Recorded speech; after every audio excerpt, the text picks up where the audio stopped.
Welcome to you.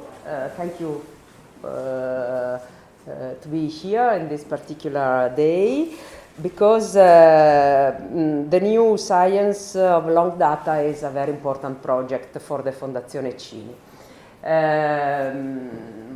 Qualche parola su una delle ragioni che rendono questo progetto molto importante.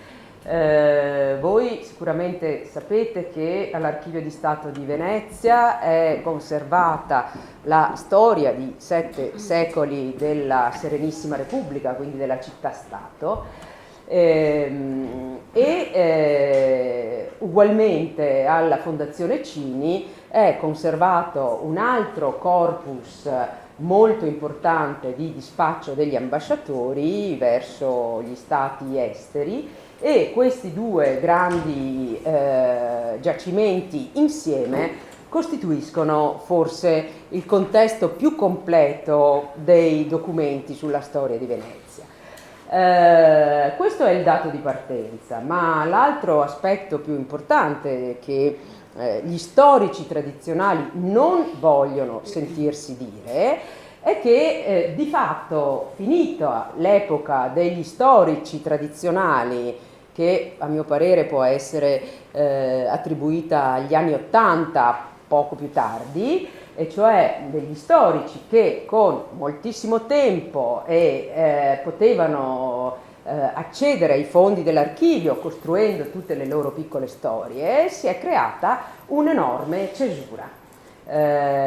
I tempi non permettono più di esplorare, diciamo, e soprattutto non rendono più significative oppure molto significative segmenti di ricerca storica così come li può fare un ricercatore tradizionale, e al contempo non vi sono state fino ad ora delle metodologie, dei progetti, delle invenzioni capaci di farci accedere non solo con le nuove tecnologie ma anche con attività di riflessione di natura archivistica estremamente importante.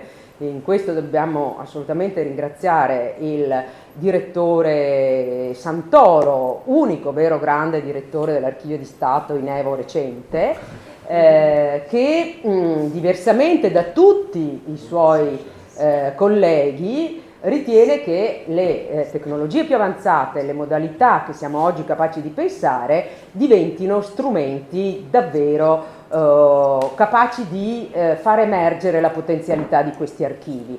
Con questo rendendo valide molti degli scenari che ci servono. Uno, dimostrare che gli archivi di Stato e gli archivi di documenti storici hanno una piena legittimità, validità, interesse per la scienza e la cultura. 2, rendere davvero accessibili questi materiali, cosa che detta così sembra perfino banale, ma che buona parte dei ricercatori tradizionali non vuole, sono autentici deterrenti di questo tipo di ricerche. Terzo, scoprire in virtù dell'applicazione delle nuove tecnologie, dell'intelligenza artificiale, ma di tutto quello che sapremmo inventare, dei temi di grandissima attualità e di interesse che il singolo ricercatore, il singolo storico non avrebbe o non ha fino ad oggi ancora scoperto. Quindi questo progetto, che è un progetto di medio e lungo periodo, è davvero capace di farci scoprire nuove coordinate di ricerca, nuove modalità di ricerca, di proporsi e di creare nuovi studiosi in questo settore, ed è talmente potente da renderci increduli di fronte alla miopia dei decenni scorsi. La libertà di ricerca, la capacità di scoprire questi nuovi temi può a pieno titolo, come ben sapete, stare alla Fondazione Cini. L'occasione di oggi è anche l'occasione per presentare non solo questo grande progetto che facciamo insieme all'Università di Ca' Foscari. Ringrazio il direttore Maurizio, adesso mi scappa il tuo cognome, la prorettrice che gentilmente è venuta e presenzia oggi, il professor Guido Caldarelli, che è il nostro nume tutelare insieme a Raffaella Burioni, e il professor Giacometti, che anche lui ci ha incoraggiato in tempi non sospetti. E quindi noi abbiamo davvero un'eccellente piattaforma, molto sarà quello che vi verrà mostrato, e secondo me dobbiamo dare prova, oltre che della convinzione di questo progetto, ma su questo siamo già convinti, della tenacia e della capacità di resistere per condurre ai primi risultati che già vedremo e renderemo pubblici questo progetto. Passi avanti sono già definiti, adesso la sperimentazione che vi verrà illustrata dai relatori che seguiranno ne darà già il primo rendiconto, ma davvero il vostro contributo, le vostre critiche e ogni tipo di osservazione che riterrete di fare saranno assolutamente preziose per il progetto. Grazie mille. Io molto brevemente porto i saluti della magnifica rettrice dell'Università Ca' Foscari di Venezia, la professoressa Tiziana Ripiello.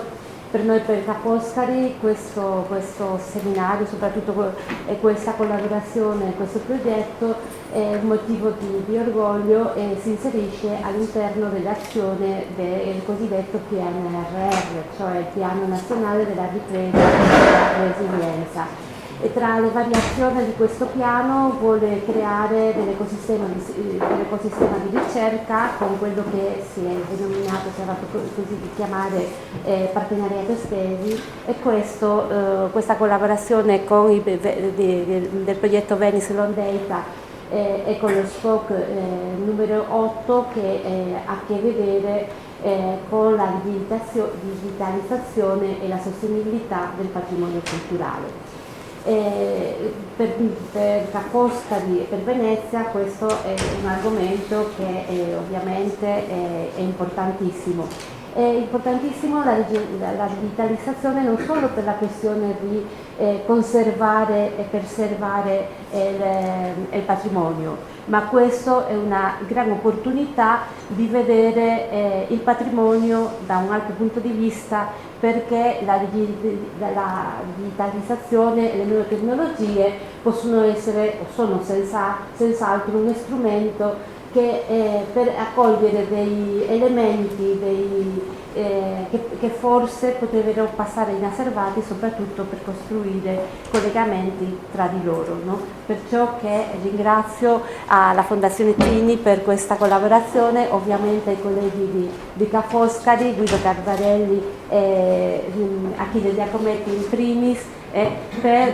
darci da fare, perché il PNRR è una grossa opportunità, perché ci sono, come sapete, tanti soldi della Commissione europea, ma questa è un'opportunità che deve essere ben gestita, e con Guido e con Achille sono sicuro, e con la Fondazione Cini, che sarà ben gestita e i risultati saranno ottimi. Grazie e buon lavoro.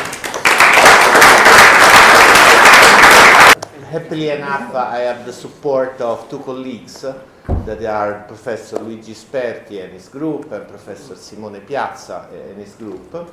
And what is the contribution that theoretical physics could give to that? I hope that another colleague, younger, much younger, so he will do all the work, I think, will show in a while, so I don't want to spend too much time. But there is one cultural point that I believe is important to consider, and I will use the words of a theoretical physicist in the past, Eugen Wigner. So the unreasonable effectiveness of mathematics in natural science in the world. We don't understand still, well, we never understand probably, but believe it or not, mathematics, regularities, symmetries, structures are everywhere. and especially in this cultural heritage, even if nobody had the idea to look those previously done our work. So we are lucky because we are the first one, even if we are so and so and not smart as Wigner, probably we can find very good and important results. Networks is a way to orienteer in this world, and I hope to create a little bit of expectations for the next talk, so I would give the word to Alessandro, that is in Universidad de la República de Uruguay. I hope the pronunciation is acceptable, and thank you.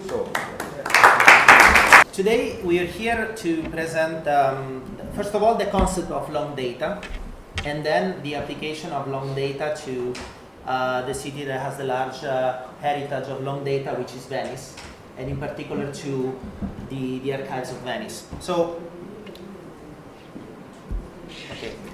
our common history is basically shaped around an infinite variety of documents that are contained in historical archives,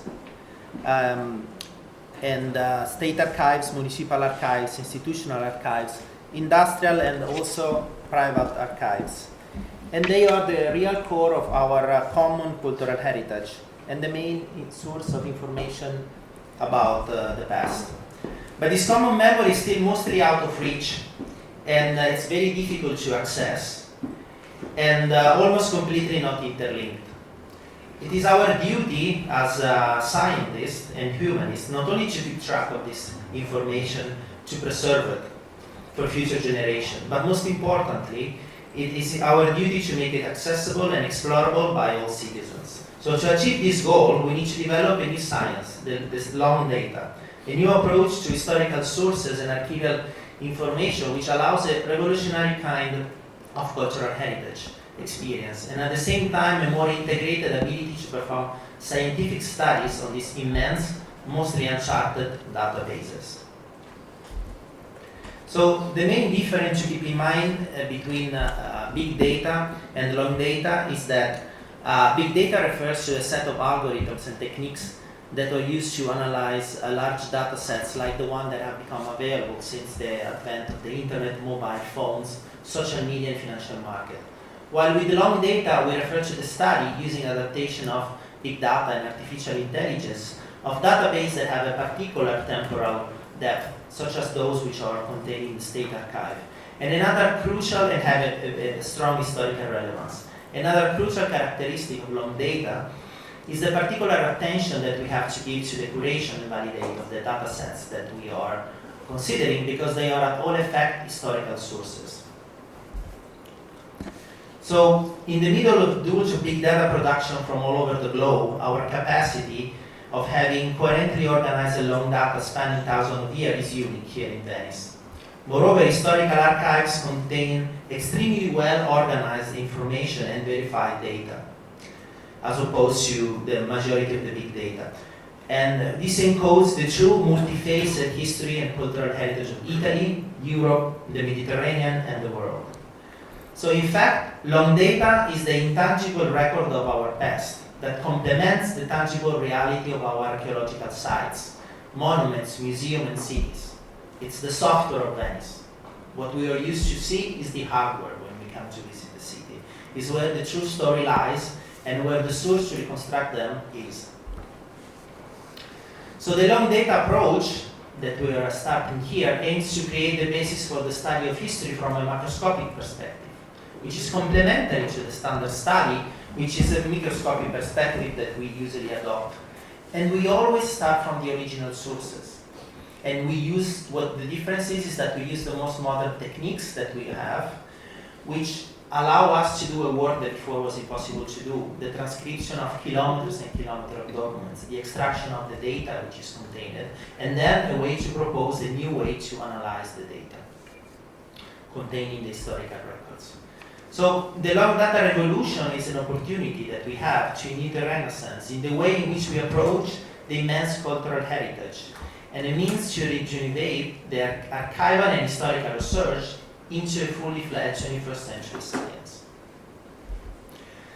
So when it comes now to the problem of attacking this data, and I still remember the first day that I visited the archives in Venice, and I was inside this huge complex of the Frari that are more than 80 kilometers of shelves. And you see all these documents, you see all this, it's really a treasure, and you really ask yourself, how do I orientate inside this information? So as every endeavor, the first thing that we need to do, like when we were doing the age of discovery and the exploration of the world, we needed maps. Because without the maps, we were not able to find our path and to understand also which are the most valuable assets to attack first in our study. So the first thing that we developed here in the Venice Long Data project was a way to map the information in the archive. And we developed also a language of infographics, which is in some sense is a way to visualize equations. Okay? And so, for example, this is a version of the map of the archive. So how does an archive look? So we had to develop a way to map the information. And this is a dendrogram map of the State Archive, where basically every level, it is a level that corresponds to the traditional structures that the archivists teach us. So an archive has a bigger branch, which is the fond, and then it bifurcates into series and then into sub-series. What I was taught, particularly by Raffaele, is that the way in which this kind of tree grew in time is a reflection of how the society that made it developed. And somehow, what we are left in the archive and in the structure and how the information is encoded is a kind of fossil of this ancient society. So if our goal is the one of studying passive society, we have to study the archive. And first of all, we studied the one in Venice, and now we're also studying our archive across Italy and Europe. And already by looking them at this coarse grain level, we see the differences in the evolution of the different societies. So for example, in this map, then outside there are some posters that are more detailed and will contain more information. I can select that part of the Archive of Venice that was produced during the times of the Republic, because the Archive of Venice is actually the stratification of various archives. There is the time of the Venice archive, then there is the first Austrian domination, then there is the French period, then there is the second Austrian domination, then we have the years of the 1948, then we have the third Austrian domination, and then finally we have the unitary period. So we need to be like an archaeologist able to divide the various strata, to focus on the strata of the Troy of the Odyssey and divide it from the other ones. And this is what we did.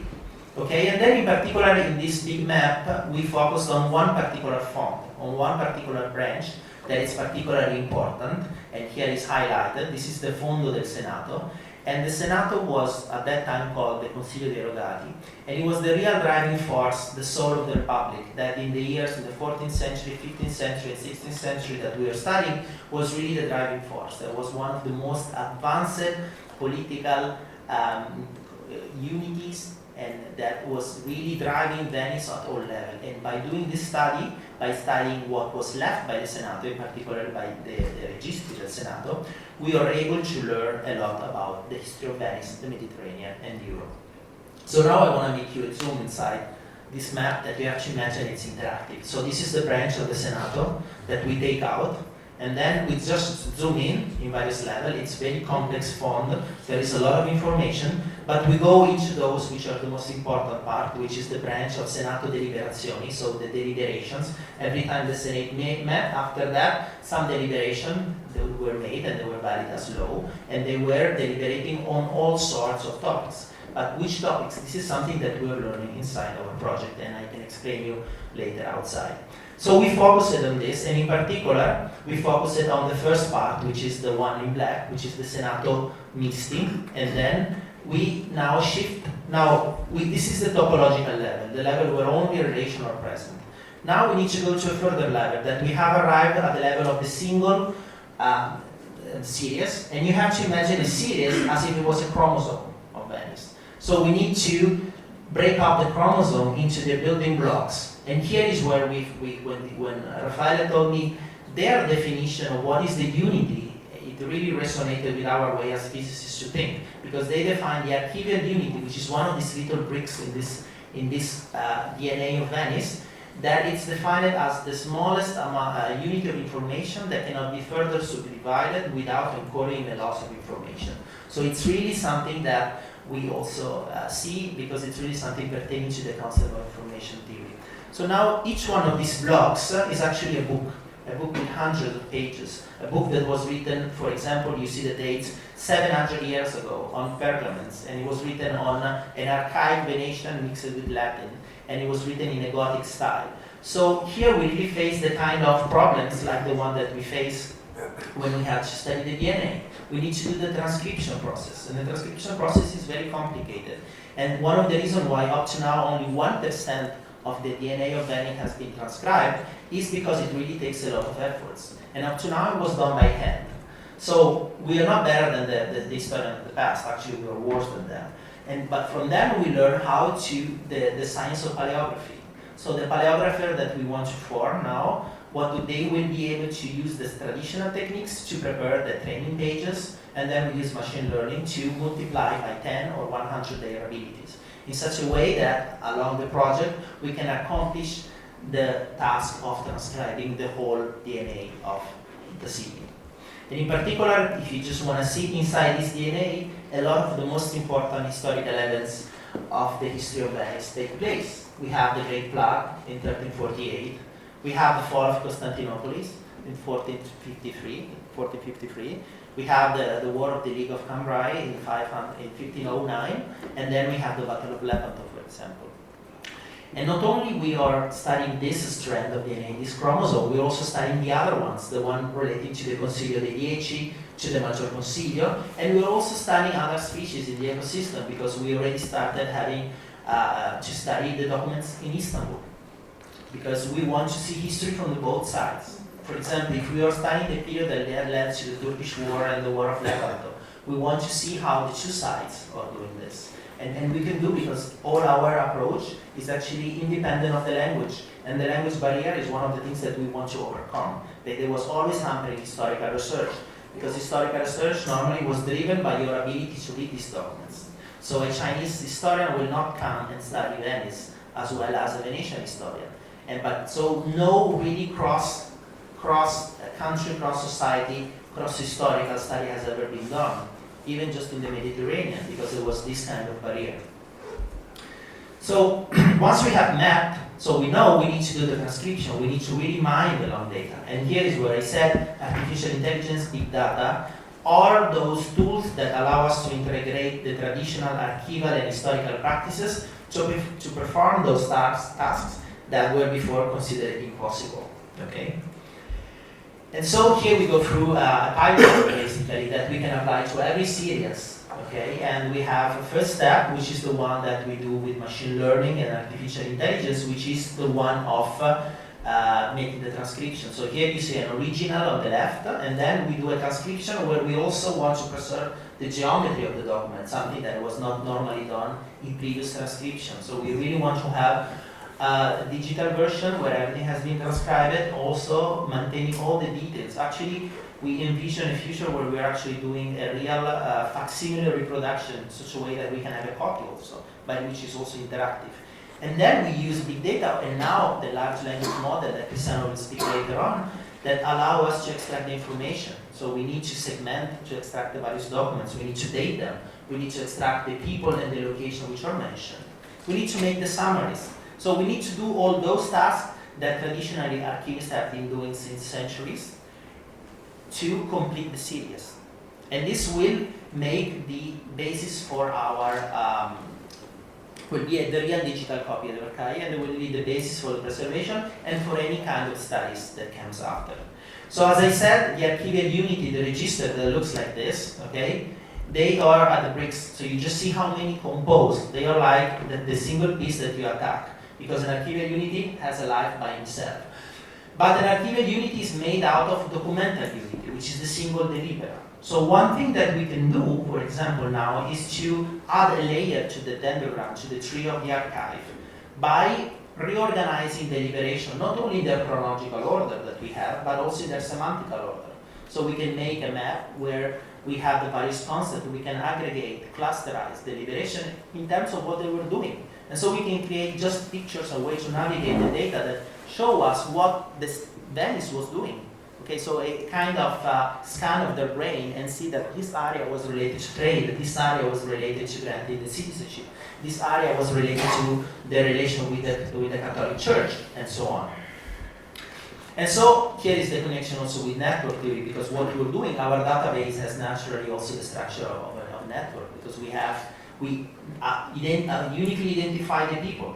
So we will identify not only the famous people that we know, like the popes or like the doges, but we identify all the other people that are mentioned, and there are thousands of people that are in this layer, still the elite of Venice, but a lot of people that we uniquely identify, and we uniquely identify also across documents, because we always develop and we have various techniques that allow us to differentiate between different people in various ways. And we have also all the location, and they are all linked by their documents. So this is basically a large network, which is the natural way to organize the underlying information of a series, of our transcription.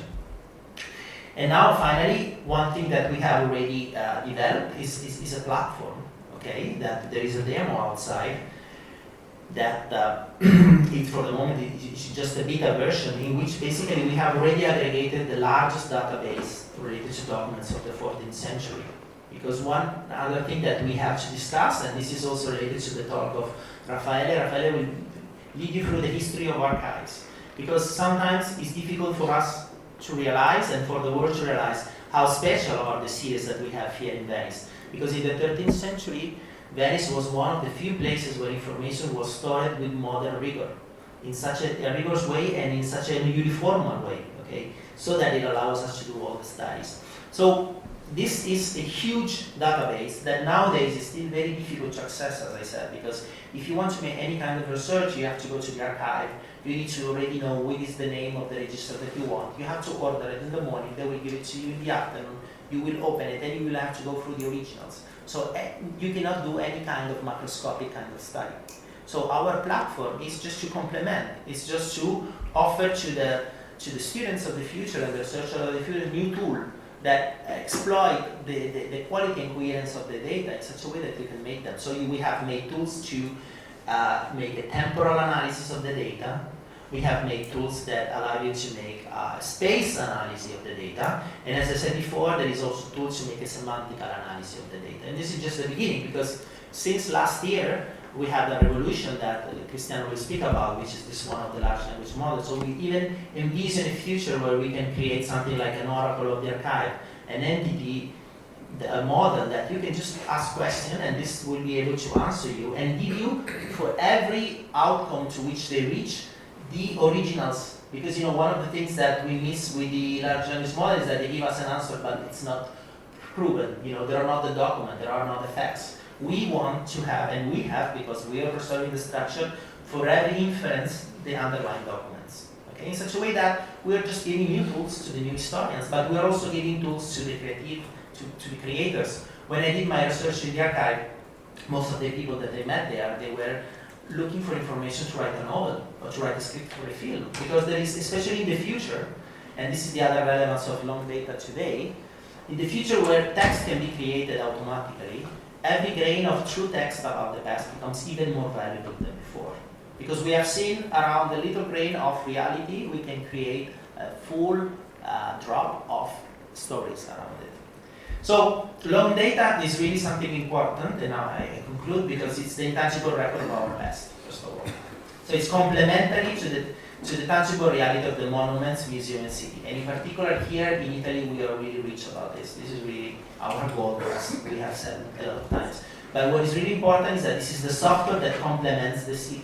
Because even for touristic endeavors, they can use this information to say something really true about the building. I don't know, just a hotel. They can just ask questions and discover the history. So maybe when they decorate the room for the guests, they do it with purpose. And this will add this layer that connects the past. Because, Italy is a small place, Venice is even smaller, but if we are physicists, if we think like in relativistic terms, they have a huge space-time volume. Okay, so if I compute the space-time volume of Venice is bigger than Canada, is bigger than Russia, but it has a small space volume. And also, clearly long data offer lessons on the past about very important topics. For example, outside, we are doing a study about migrations. So how was Venice dealing with migrations? you know, a topic which is very important. How Venice deals with pandemics and or climate change. They had a problem to survive in a hostile environment. So how did they decide and act upon the changing of the lagoon? They changed a lot in 700 years. So we have a lot of lessons which are hidden inside the data. Clearly, then long data is a solution to limitations like those that have been imposed by COVID-19 or any other situation that we can face in the future. We can really give a way for us. So during the COVID, the archive was closed. And then for more than 1 year, access was granted to 10 people a week. So the research everywhere was stopped. If we had this was really something that will allow people to go on during all this period. And then, even more importantly, we need to make a digital backup of our historical sources, because they are so precious that we cannot lose them.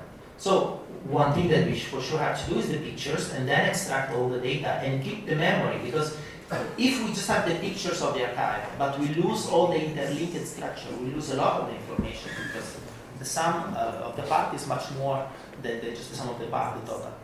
And then we have to overcome the language barrier, because we want history to be something that can be all over the world. I want to be able to study the documents in Istanbul, and I want to see the pattern emerging without me have to learn the Ottoman dialects or the Sublime door, because I don't have time, not because I don't like it. And then when I want to make a study in Iran or somewhere else, you know. And then these are tools to foster touristic endeavors and creative industries, so they can really tell stories, because again, true stories are the difficult thing to make, because we know that fake stories can be made by machine also nowadays, so it's very important. And also, maybe we do not know the past as well as we think, because now we have proven that historians have looked only at a little portion of the documents in the archive. We can really prove by studying the record of how registers have been asked by researchers, which part of the archive of that map that I showed you before, we can make like highlight the pieces, the path that have always been done, and we can highlight those pieces that have never been explored, because traditional in studies were going through specific questions, which are maybe related to specific schools. Okay, so they never had a big picture. And now we know that there is a big picture, and also can point where people have never went, because there are of these 80 kilometers, there are places that have never been looked up in 40 years. I always remember, for example, one time that I was studying some of this misty document, that I took out a book, and the person that took that book that just before me was an author of a book that I read about Venetian navigators in Iceland and in the northern sea, and it was 15 years before me. So, and this is something that it's thousands of pages, and inside there are thousands of stories and evidence. So it's time to take this information out. Thank you. It's a question for Alessandro. Now, the Archive of Venice, of course, are an ideal platform for doing this thing, because they were very stable throughout the ages. They have a density. But if this is a model, okay, and you want to export it to other archives, let's say Florence, Milan, Turin, I'm just talking about the Italian ones, but if I think of the French and the English ones and what they have been through, what do you do with your model in case of, first of all, losses of material? I mean, when you have holes in the whole thing, and especially, and this is a tricky one, when some things were reordered, for example, in the 18th century, especially the diplomatic ones. I'm just thinking of Florence, Milan, and Turin. What, in your model, what do you propose to do with these things? I mean, do you infer on these things? Do you do a simulation? What do you propose? I mean, as physicists, I'm very interested to see what kind of proposal do you have for that? Yes. So there are the two cases that you mentioned. One is the one of loss of information. In case of loss of information, it's very nice, because here we can use the redundancy of the archives to try to reconstruct that information. And we are actually dealing with that for the Senato, because there are the first Misti Combusti, the next to first 14 volumes have been burned in the year 1474 or something in Palazzo Ducale when it burned down. So we have a hole. But at the same time, at that time, some pieces were maybe reported or recorded somewhere else, like maybe in the Commemoriali. And also we have the rubriche. So we have a lot of information that once we have it all digital and we can reconstruct it, and then maybe we can even use some new techniques to try to infer the missing information in some way.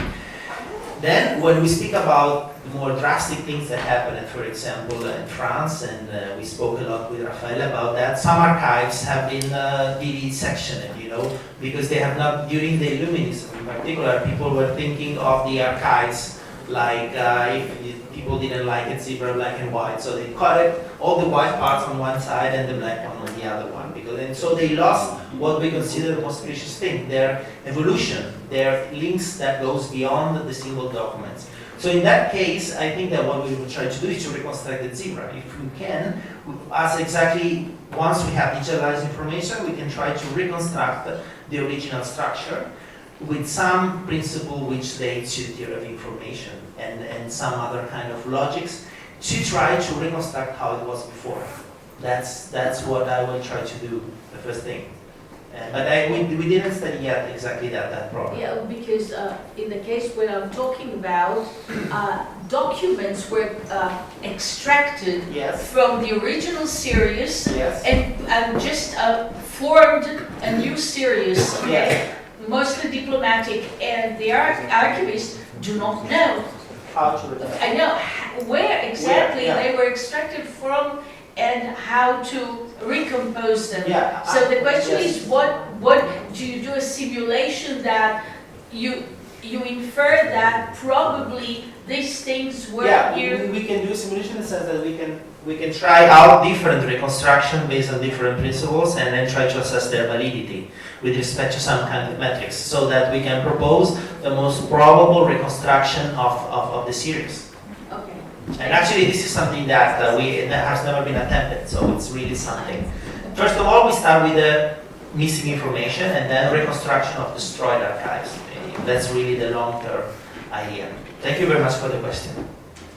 Thank you very much. I'd like to make a comment which is, I think, quite interesting for people who do not come from the natural sciences, not from biology, not from physics. So what we see here is something which actually has panned out in multiple disciplines, particularly in biology, particularly in brain science, particularly in astronomy. So we have, what you're doing is to put the data in one repository in a consistent form without bending the data, which is what I'm myself an art historian, what we do since decades. We construct a data model, some standards and stuff like that. But what's happening here is take the data as it is and try to be as faithful as possible and create the overview map, just like we had, like Fritz Zwicky mapped the sky with the photo plates that were there. And what you were talking about is a follow-up research. So there is this kind of thing, not only can we align text that's internal and external, but also internally. We can look at alignments of style, not just of like, oh, the words are repeated, but you know, how similar are certain modes of argument, how do discussions pan out, how, what kind of social dynamics would lead to somebody being removed from a social circle and so on. And then later on, there is, like in astronomy, like in biology, a myriad of studies that we cannot even imagine.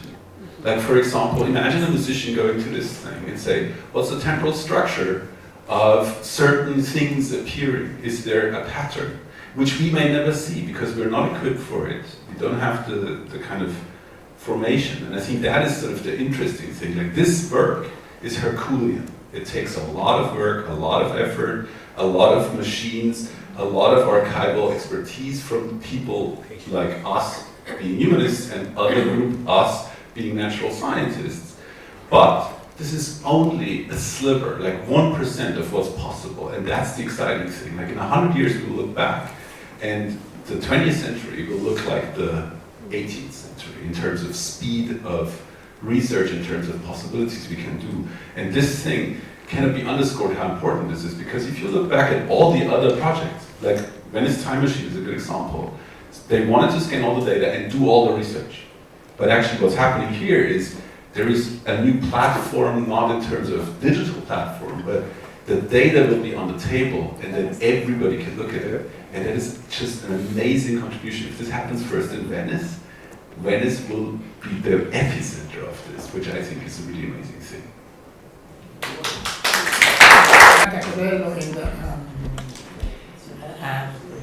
Codello and the Cini Foundation for the organization of this interesting meeting about fascinating research on Venice Long Data.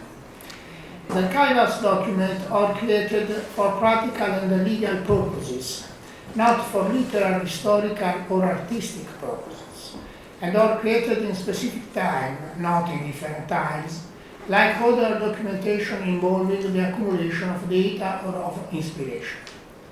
A lot of categories can be listed, but they cannot exhaust the potential infinite group of archival records. It's possible to remember the law on the land, or political, diplomatic, administrative, or fiscal documentation. Also, the documentation of a company or family or private person is very interesting. Much important is the notarial documentation. But here we want to remember the record consciously created and retained as evidence of past political or administrative action. This record may be in form of the royal skin of the Persian kings, the ephemerides of the Greek city, the baptismali of Hellenistic king, the commentary of daybooks of Roman official, the register of popes, the chancery, rolls of the English kings. On the most important series, or the register of Senato of Venice. The Senato was the main council of Repubblica Serenissima, and in them one can obtain information on the policies and the economy of the Mediterranean Sea, but also of Europe and Asia and Africa. The great river culture of the Euphrates and the Tigris was distinguished from the control of matter, man, and man-made installation, and created an instrument for the measure the space and the time and the weight. The most important invention was the syllabic writing, which used codes that referred to phonemes without a pictogram, and the support was the clay tablet. The Sumerian created many documents on top of the clay tablet. These were generally financial and accounting records, recording exchange of sheep, bovine, but also large quantity of gold and other precious metals. The palatial city had organized an economy in which the labor of peasants was subservient to the city, and the goods was well owned by it. The oldest archival documentation was found at the site of the city of Uruk, and dated back to 3200 before Christ about. Uruk was a Crete empire in Mesopotamia, but their clay tablet was found out of original context because the excavation was not accurate. In any case, in the clay tablet of Uruk, we are exchange of goods, but also list of words that the scribes used in their school. The most important recent discovery was in the site of the city of Ebla in Syria, where a large archive was found in the palace of the king, dating from around 2400 before Christ. The royal archives of Ebla consist of 70,000 clay tablets or inventory numbers, in which financial and accounting records, diplomatic records, even to gold, list of awards were found. Very important was the excavation at the site of Ugarit, because in this city the alphabetic writing was created instead of the syllabic writing of Sumerians. Notarial archives were also created in Ugarit for the first time to guarantee the right of the citizen. The clay tablet civilization lasted about 3,000 years in the Near East, in Crete, in Cini, in the Persian Empire, but not in Pharaonic Egypt, when scribes used papyrus, such as classic Greece and Rome, a plant that grows on the Nile. The governing philosophy of pharaonic Egyptian, but also the Ptolemaic kings, the Roman and Byzantine, regarded the country a domain to be exploited rather than a homeland to be governed. This political and administrative action required a well-organized bureaucracy that used record for its operation. However, they used the perishable material such as papyrus, leather and wood, and few papyrus have come down to us, found in tombs or excavated in archaeological settlement. The record found in a tomb or in settlement with a short record of the grain or the cattle harvest, as in tomb of Melet King in Thebe. Not all the documents in Egypt are written on perishable material. The archives of Elamarna, created during the New Kingdom, was written on a clay tablet and document diplomatic relation with the state of Mesopotamia and the city of Palestinian region. We must consider that the relation with Mesopotamian state are between similar powers, while the Palestinian and Syrian region are considered subservient. The collapse of Minoic and Mycenaean civilization led to abandonment of the clay tablet, and the Greek used after the Hellenic Middle Age the papyrus. Unfortunately, we have not for the classic Greek period archival papyri, but we have the epigraphic documentation, very interesting for the history of history. Vediamo un documento egiziano, Egyptian document for the census, cadastre. In Athene, epigraphic inscription concern diplomatic relation with the city of Attica League, the tax that the city itself had to pay, but also information about the wars fought by Athena.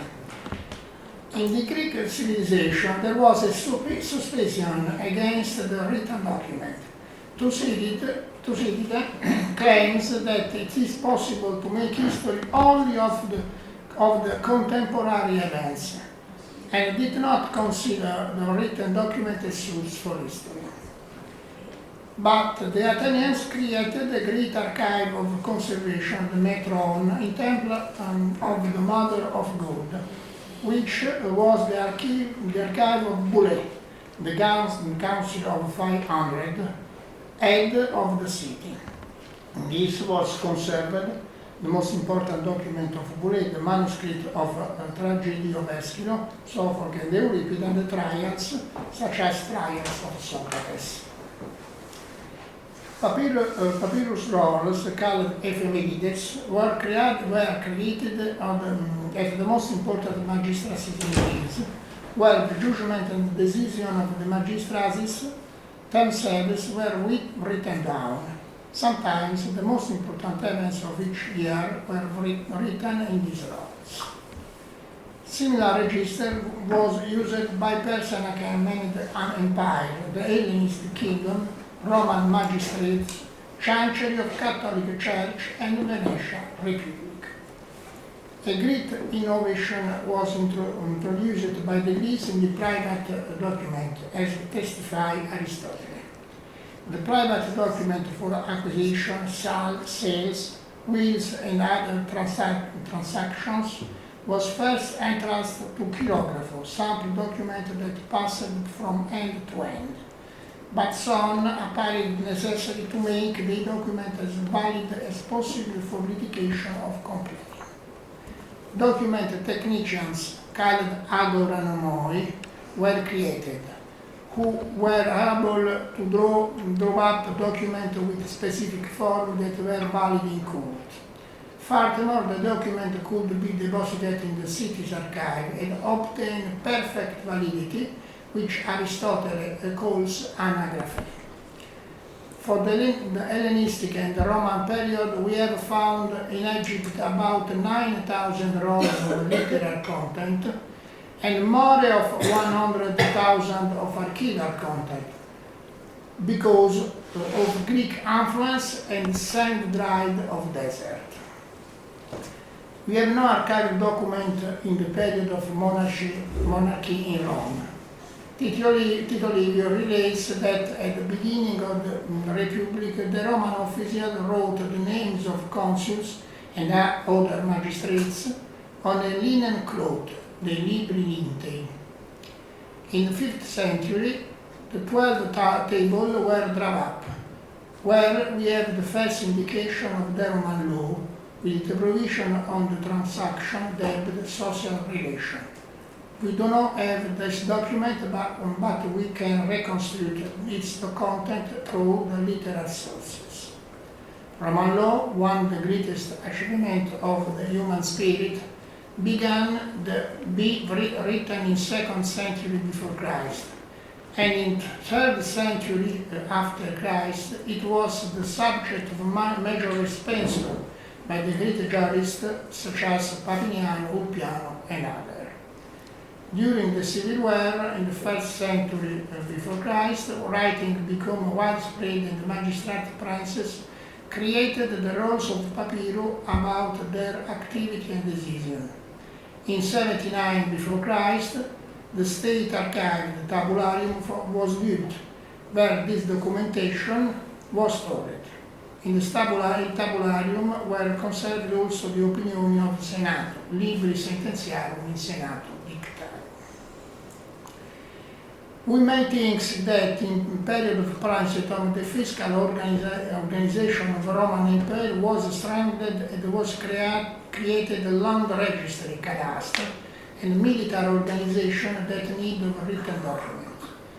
In the period of Dominato, starting with Diocletiano, was created and organized a chancery consisting in 4 officia, which wrote the imperial laws, edicted decrees, and recorded the document in rolls or codices. The Catholic Church inherited this organization and the form of official document and passed it on the rulers of the late Middle Age. During the Middle Age, one must consider the lack of centralized taxation system, which made it difficult to establish an army and the control of agricultural research that the feudal lord took for themselves. Finally, did not exist the state and the power of the king or emperor, not only under the French but throughout Europe. There was therefore no state capital, but the king was itinerant in different cities of the kingdom. The king had not a chancery, but for the few documents produced used the structure of Catholic Church, which still kept archives and scriptoria. In Rome, a chancery was established at the Pope that took the form of imperial chancery. Above all, the chancery used the register where the most important document is produced were transcribed. In the early century, this register had also historical consideration and different annotation, but from Gregorio Magno, we only find documents sent to political and ecclesiastic powers. We do not have the original register of Pope, but the earliest is from the 11th century. In the early Middle Age, only documents conserved come from the structure of Catholic Church, bishoprics, monasteries, capitular church. In Italy, we have the Longobard and the Carolingian parchment, always of ecclesiastic origin, but with one major exception, Venice. Venice acquired in the early Middle Age a central role for trade between the rich East and the poorer West. To Venice, spies, jewels, unguents arrived from Byzantium and were sent to Pavia and France or Germany, while in Byzantine Empire mainly timber and slaves arrived from the West. The Venetian State Archive preserved the treaty between Venice and the Carolingian Kingdom of Italy, located in Pavia, in which Venice's exclusive role in trade with the East was recognized, and the rules were laid down for the protection of good traveling along road and rivers with exchange of prisoners. The oldest treaty, called Pactum, dates back 840 Anno Domini, and was concluded with Lothario, who had just become emperor. After the first one, 6 pacta were also created and concluded with the emperors of Holy Roman Empire, French and German, and we have in Venice archived the first copy from the 11th century. During the 12th century, Venice also experienced its communal period. The Lodge was flanked by a council of patricians, Concilium Sapientium, which became the major council in the following century, composed of all Venetian patricians. The need was soon felt to create a smaller body to make quicker and more effective decisions. Thus the Council of Praetors, then called Senato, was born and became the center of Venetian state and its soul. The written transposition of the Senate's decision, called Party, or deliberation, was carried off by cancellery notaries and flowed into register that have in a continuous series from 1330 until the end of Republic, although the first 14 were burned in the fire of the Ducal Palace in 1374. The preservation of the Senato legislative memory was considered essential by the Venetian leadership, because the process of forming law cannot be separated from knowledge of previous legislation. Venice, unlike other medieval states in Italy, had refrained for accepting Roman law, which had been rediscovered and interpreted by jurists of Bologna. The reason for this choice lay in the desire to detach itself from the empire, which was receiving Roman law and was otherwise a threatening shadow on the freedom of the Republic. For this reason, the Venetian Council adopted an almost infinite number of parties of deliberation, which contradict each other and did not find in the renewed Statuti, as in other Italian states, the cancellation of ancient law that was no longer in force at this point. In this way, the civil and criminal judgment was dedicated to arbitrium of judge and to his equity. It is not a matter of pure arbitrariness, but of waiting on the interests of the parties involved and of Republic, on the basis of the previous law, even those far removed in time. The Register of Senato of Venice are on the most important archival register in Europe from the political and administrative action, not only of Venice, but of the whole Europe and the Mediterranean Sea. The Register of Senato contains international political and social information that concern the entire Mediterranean, Europe, Africa and Asia, because the Republic is created an efficient diplomatic service and received information and consideration from every region of the world that had a relation with itself. During the 13th century, the Register of Party of Senato contained any matter, and therefore were called misti. From the 15th century, the Register of Deliberation of the Senato were divided on series into the segreti, come ha detto Alessandro Codello, alphabetical segreti, terra, mare, and others in the following centuries. The specialization into thematic series was motivated firstly by the increase in the quantity of documents, caused by the progressive strength of the Venetian state at this point international impact. Secondly, it was useful to make the specific subject know only a restricted group of senators for security reasons. Another archival aspect must be emphasized. In the register, the discussion that took place were not recorded, but the documentation of each decision was kept in individual papers, then bound, called fields, which are a very important series in the Venetian archive.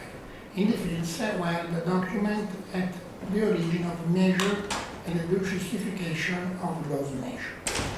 Similarly, in Ottoman Empire, the Sultan Chancellery created a register to preserve memory of meeting of Council of Divan, the body advising and executing the Sultan's resolution, which are now conserved at the Central Archive of Istanbul. The register of the deliberation of Senato of Venice are one of the most important archival series in the international archives. Analyzing this register and comparing them with those of other countries is one of the most important historical activity, and where I am very happy that Alessandro Codello decided to interrogate them with artificial intelligence. Grazie.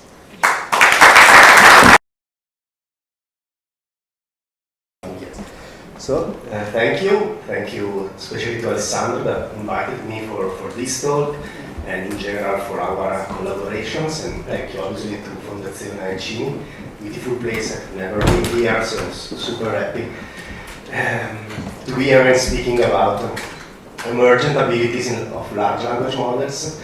I will dive more into details of what large language models are. For those of you that never heard this word, large language model is the, let's say, scientifically or technical name of ChatGPT and similar algorithms, similar AI algorithms. So, short presentation, my name is Cristiano. I have a PhD in theoretical physics on quantum stuff at SISSA. That's how I met Alessandro. After my PhD, I started working 7 years ago in AI, especially on natural language processing, but my heart still beats for theoretical physics, so my connection with fundamental physics is still super and very alive. Currently, I'm a lead AI scientist at Pi School, and I'm a lecturer in several places, also at Foscari Challenge School, where I give a course on quantum machine learning. Here you can find all my contacts if you are interested or you have any curiosity about this talk, feel free to contact me. Okay, let's start. So the outline of this, let's say 20-minute talk will be a brief introduction to large language model that everybody is speaking about nowadays, like ChatGPT, GPT-4, and friends. I would like then to focus on some interesting properties of this large language model, properties that are also the superpower of these tools and the reason why they are becoming relevant in the industry and also in science and also in this project, Venice Long Data. So I will focus on these emergent abilities. We will understand better the meaning of emergence, and then I will highlight some future direction. So let's start. What's a large language model? Basically, it's a huge deep learning model. A deep learning model is a, let's say, a machine learning algorithm based on these neural networks, which is composed. So large language models or deep learning models are composed by a stack of transformers. Transformers are a special kind of algorithm, super powerful and super efficient, that was invented 5 to 6 years ago. And they are based on this mechanism, self-attention mechanism. And so basically ChatGPT, GPT stands for Generative Pre-trained Transformer. The T of ChatGPT stands on transformer, which is a deep learning model. So this just to give a context of what we are talking about. So a large language model is a very huge algorithm based on transformers. We can characterize large language models by 4 main elements. The number of parameters that are into the model. The parameters are, let's say, the key aspects of a model. The parameters are those that are trained during the learning phase of the model. When we say that an AI model was trained on some data, we mean that its parameters were optimized for a given task. So n is a very important number. The higher, let's say, the better. The more powerful is the model. Then there is another quantity which is important, and is the dimension of the data you are training the model on. Nowadays, n, the number of parameters, is the order of billions, so very big. And the number of data is measured according to, when we are talking about languages, let's say the number of words. And to train a billion parameter model, we need billions of words. So a lot of text, okay? Then there is also, you see, the time you need, the computational time to train this model, which is another quantity that is important. So let's think that we want to build our own large language model. The first thing to do is to collect data. So downloading a lot of data, for instance, from the web. Okay? These data are raw and labeled. We need to pre-process and clean them a little bit. For instance, GPT-4, which is the upgraded ChatGPT, was trained on 10 to 50 terabytes of data, of text. So basically we need to download a lot of data and then buy some supercomputer. There are several available, also public one. Spend around 2 million to train our models. Okay? For, you see, 10, 20 days of training with several GPUs. GPUs is an hardware that is used in deep learning. So you have a lot of data, you train a model, and you end up with a sort of file, okay, a very big file where the model is stored, where the parameters, the optimized parameters are stored. So one starts from a model that is not trained, so the parameters are randomly chosen, and ends up after 10 days, 10, 20 days, 2 millions. A supercomputer ends up with a file where these parameters are optimized. For instance, in our case, on languages. Okay? After that, how this works, basically there is a technique which is called self-supervised training. This is the way the model learns the language. So we take a sentence like Houston, we have a problem. We mask one random word, and we try to predict this word. In this case, the word is problem, we mask it. At the very beginning, the model obviously is wrong and predicts a random word like mozzarella. Does not matter with the sentence. Why? Because at the very beginning, the model is not trained, and the distribution of the probability is random. Okay? Training a model means shifting from a random probability, okay, to a good one. So when the model is trained, is able to predict the right words. As soon as the model reads a lot of text, it gains some understanding about it, statistical understanding obviously, okay? And training a model means to, you see, move somehow the distribution. And so, mozzarella becomes a sort of not so probable words, and the model is picked on the right one. Okay, given a sentence. But again, training a model means allowing the model to read a lot of data and fix the distribution of probability in predicting the right one. Basically, I'm a generative model. I'm now talking, my mind is thinking, it's talking, and the next word I'm predicting is the most probable given what I said before. I didn't prepare this talk by heart, but I'm predicting the most probable word. So our brain, my brain now, is a generative model because I'm generating a new word, which is consistent with what I said. So basically, large language models are working closely, okay? So we need to collect data, supercomputer, train them, and to train then a large language model, not only there is this kind of train that I show you, but after this first phase of training, we need to train an assistant. That's why it's called ChatGPT, because the idea is to train an assistant. In this case, at OpenAI and people that are training large language model go through another kind of training, which is giving to the model something written by people, asked by people, and written by people, and we train the model in a supervised way in order to optimize the way the model will reply. Okay? So the first training that I show you, it's on a huge data set, and it's called self-supervised because it's not mediated by humans. Basically, it's reading stuff.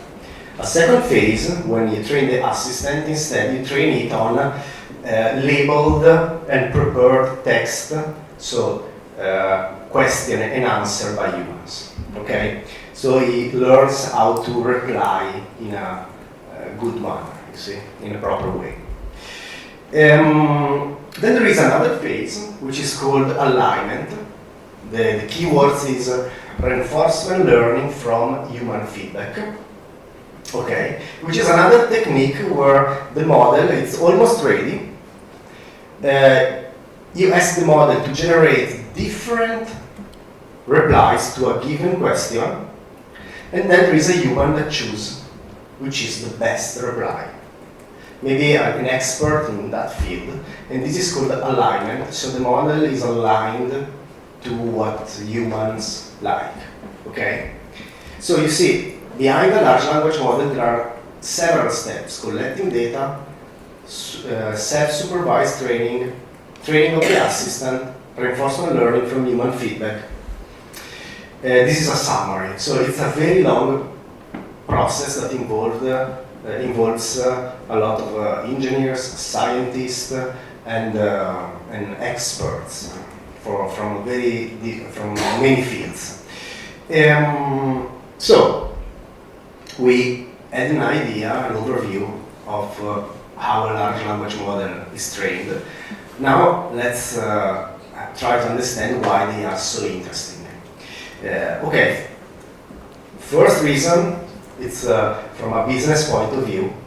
Large language models and AI in general has a lot of business applications. So industries and whatever business is interested in implementing a large language model because are the more human close. Yeah, they are very close by to human, how human interact, how human replies, and how human behaves. So there is a huge interest from the business point of view. But not only, large language models are becoming extremely interesting also from the scientific point of view. Why? Because they are so complex and huge systems in terms of parameters and data. Parameters and data on which they are trained that are becoming really interesting also from the scientific point of view, and I want to focus on this part. Let me introduce this concept very briefly, which is emergence. Those of you that are coming from science, physics, already know this term, or this phenomena, but to give you an overview, okay, there is this famous sentence by a physicist, more is different. What does it mean?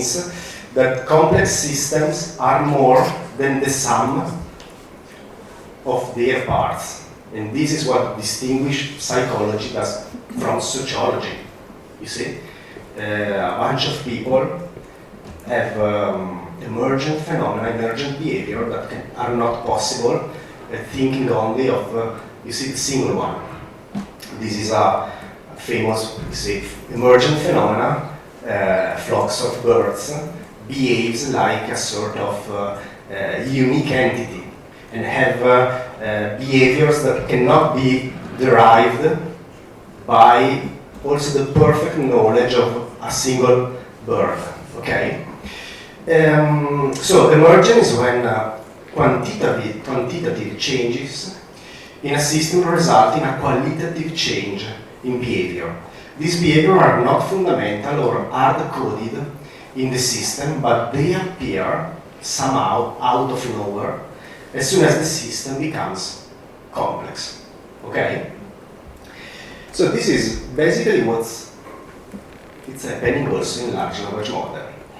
3 years ago, researchers from OpenAI asked to one of the first large language models, if I'm not wrong, was GPT-2 or early stage GPT-3,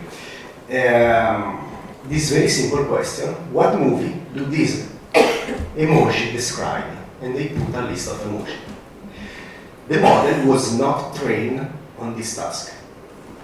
Not trained. The model just read a lot of data, also on social media where emoji are very popular, but was not trained on recognizing emoticons. So what movie do these emoticons describe? And the model replied, Finding Nemo. So the researchers were kind of like, wow, how it's possible. We built the GPT-3, but we didn't train it on this specific task. So here it's happening something interesting, that the model understands our question and the sequence of emoji autonomously. And so people started getting interested in these emerging properties and abilities of AI as a system like large language model.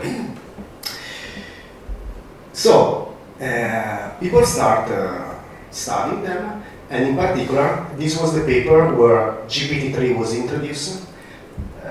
Language model are few-shot learners. You see, the title is not a GPT-3, because nobody was aware of it.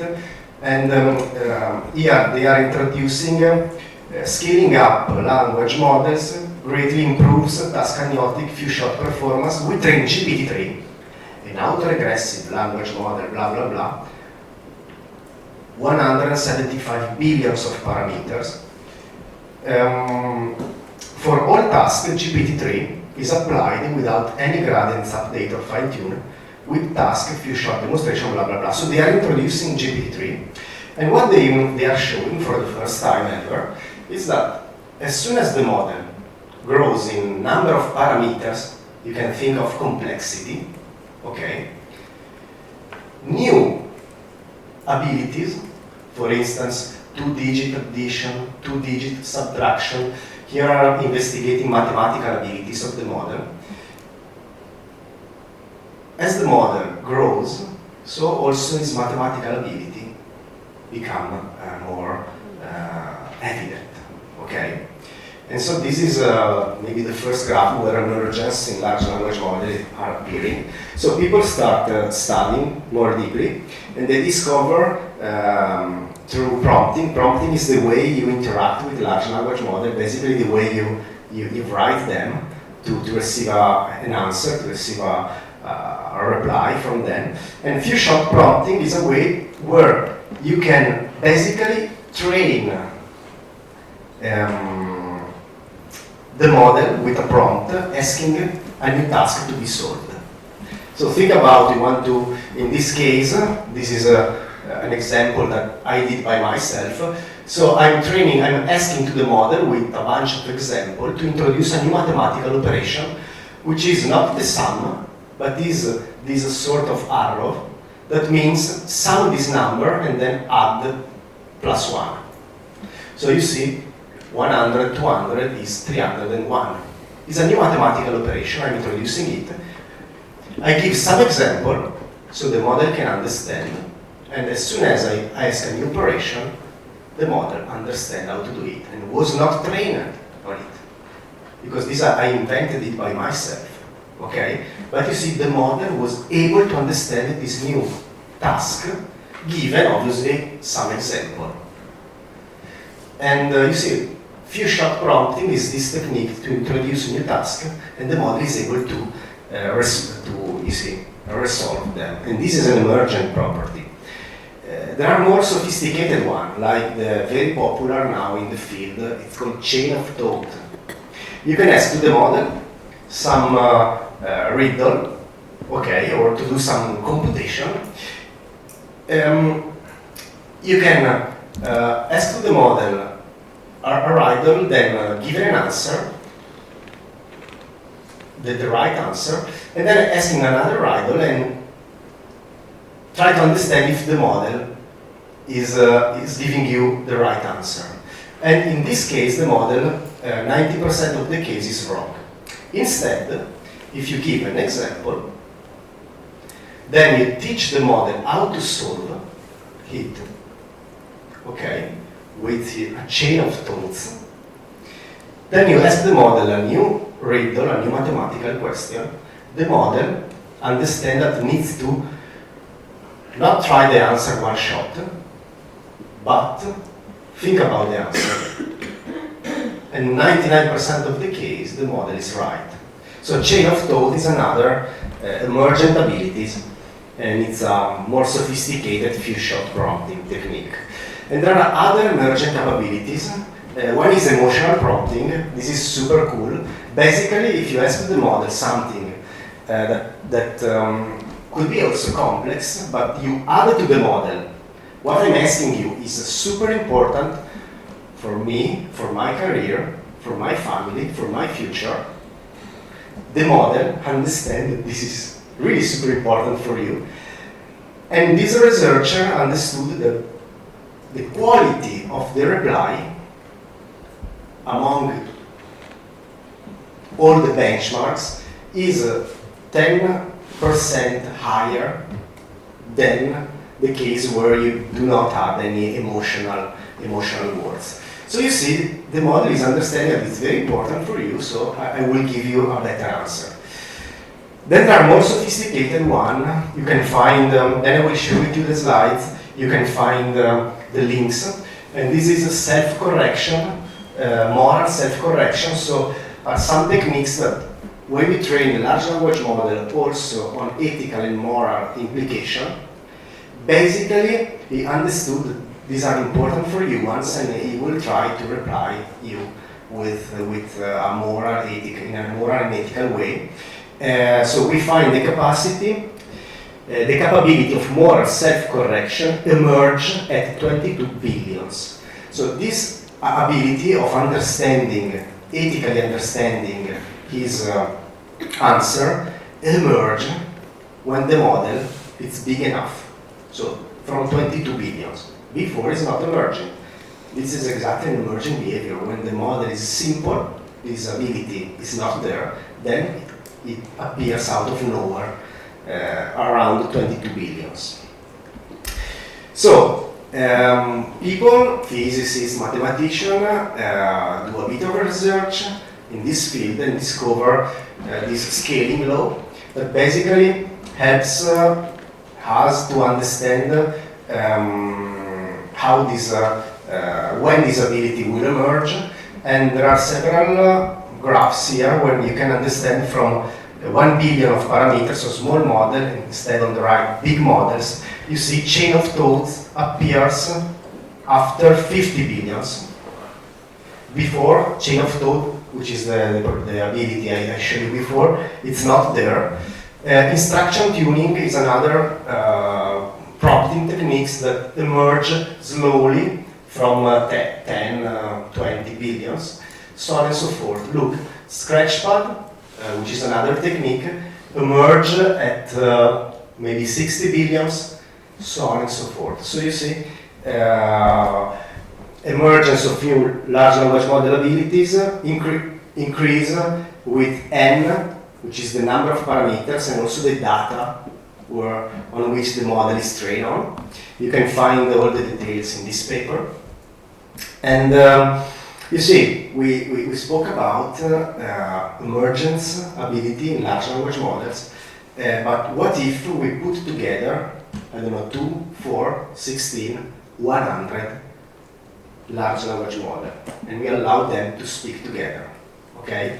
This is what I call collective intelligence, collective artificial intelligence, and so maybe some sociology or swarm intelligence, artificial swarm intelligence will appear. So some behavior, some of the behavior that will appear letting interact more agents could be human-like, like jealousy or whatever. Some other could be non-human-like. So maybe we discover new emergent phenomena. So I would like to give you some future research direction. One question is at what scale an emergent ability will appear? This is almost a mystery, but would be interesting to understand it better. What is the landscape of potential abilities? Some of them will be human abilities, some other will be non-human abilities that will emerge. Now we are discovering basically human abilities because we are checking if a large language model is jealous, because we know that people are jealous if I don't know, there is a bunch of people talking there and I'm here alone, so maybe I'm a bit jealous. So I'm looking if the model is jealous because I know that this property already exists in the human behavior, but they might exist other abilities, non-human, that will emerge. Can we speak about phase transition in large language models? These are it is a question more for physicists. Will large language model spontaneously collaborate? So I take a bunch of them, I give a task. Will they understand that working together they can solve the task better? We don't know. Will some, will some non-human behavior emerge? We don't know, but this is enough, let's say, to excite curious minds. So, thank you. And if there are any questions. Thank you very much, Christian. Very interesting. I just would like to ask you if you can go back to the last slide. Thank you.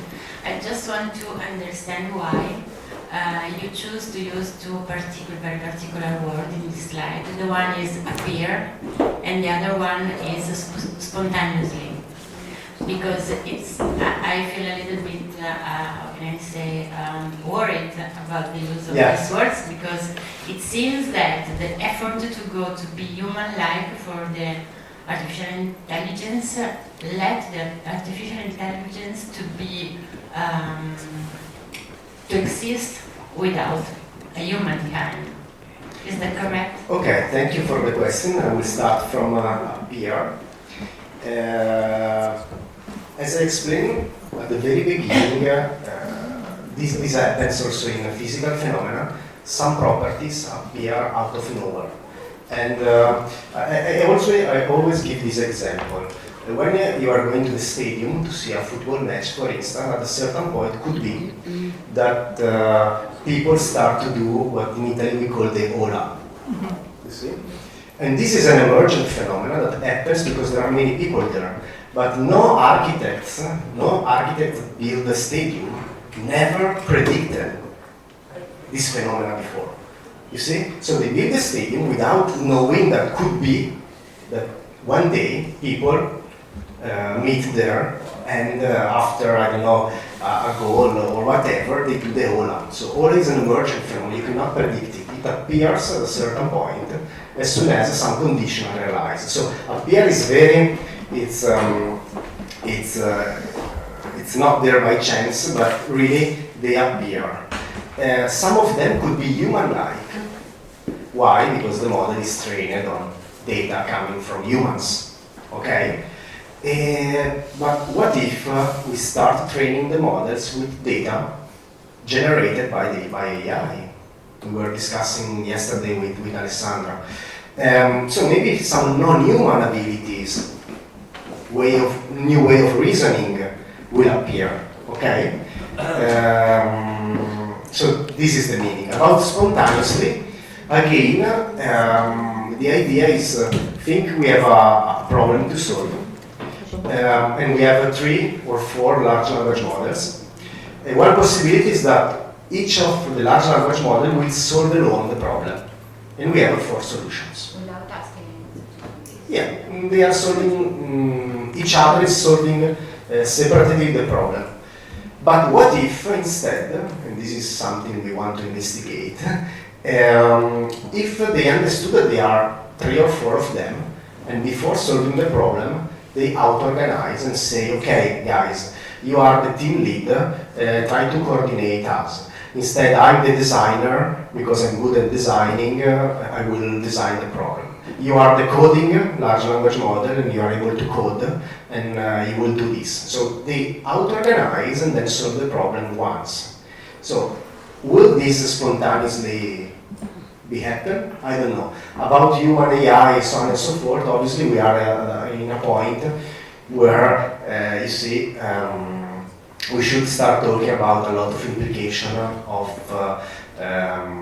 AI and humanity, on humanity.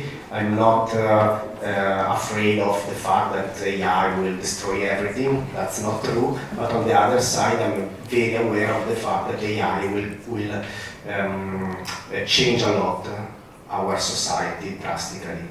That's my opinion. I agree. So, thank you for the very nice talk. So in the Venice Long Data project, we have already seen that the large language model is able to understand a language, the language of the documents of the 14th century, on which it has not been trained, because, I mean, this data is not there in the training set. So this is an emergent ability. And I guess that it comes out because he's an extreme polyglot, let's say. He knows so many languages, but has it been studied? How many different languages does he need in the training set to learn that? And at which scale does this emergent ability emerge? Not yet. We discussed it yesterday about this thing with Alessandro, and not yet. It's super interesting, and basically I don't think many people are studying it now. This came up to Alessandro because we were talking about yesterday emergent properties and polyglottism. What happens is that, yes, the large language model has this new ability, emergent, that can understand a language that was not trained on. Old Venice language was not trained on, but he knows a lot of languages, and the root of all the languages is very similar, and it's able to understand anyway. At what scale is this question? Yes. We don't know, we should study. And yeah. Because this is really a breakthrough. Yeah, it's because with the previous generation of artificial intelligence, like the BERT-like model, we tried, but they were trained on a different kind of level, and nothing came out. Yeah. With this new generation, it's really a change. There is a lot of room of discoveries, exciting discovery for those of you who are into mathematics, physics, and AI, because really we are starting a new era that we have these agents that are not intelligent like human. Obviously, we are built of many kind of different intelligence together, but somehow they are not so stupid. So you see, there is something interesting in them.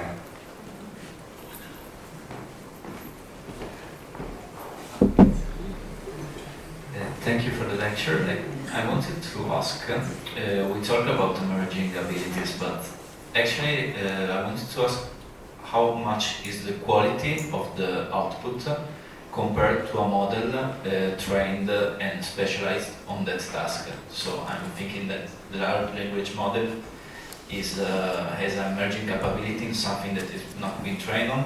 There are other models that sometimes are specialized on that single task, and if the large language model will be able to overcome those, would create a single market, and this also explains me why now OpenAI is building the market on inside.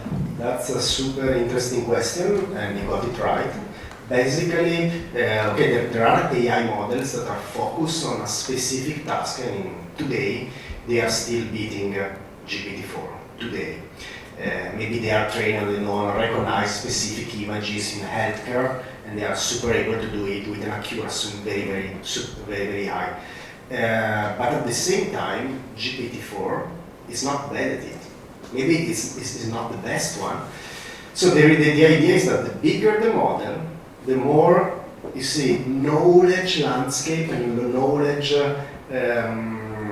it can retrieve from a huge knowledge, but somehow it's a very good starting point to, you see, be fine-tuned, to be specialized to a given task. So I would not be surprised that in 1, 2, 3, or maybe earlier years, the scenario you are describing would be the one.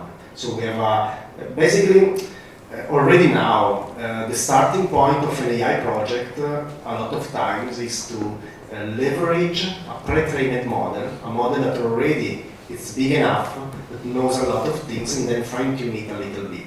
So the scenario you are describing, in my opinion, is not far away and will be the one, with all the implications that we can discuss later that you were mentioning. Thank you. Hi, thank you very much for inviting me to speak here. And I have to say, I'm from the quantitative side, so I can't match the precision of language of speakers from the humanities, because usually I talk in equations. But feel free to disrupt me if anything is not clear. The other apology I have to make is I'm not talking about long data here. I will talk about raw data and big data, but not long data. But I want to point out one thing that is quite counterintuitive, and that is happening in big data sets.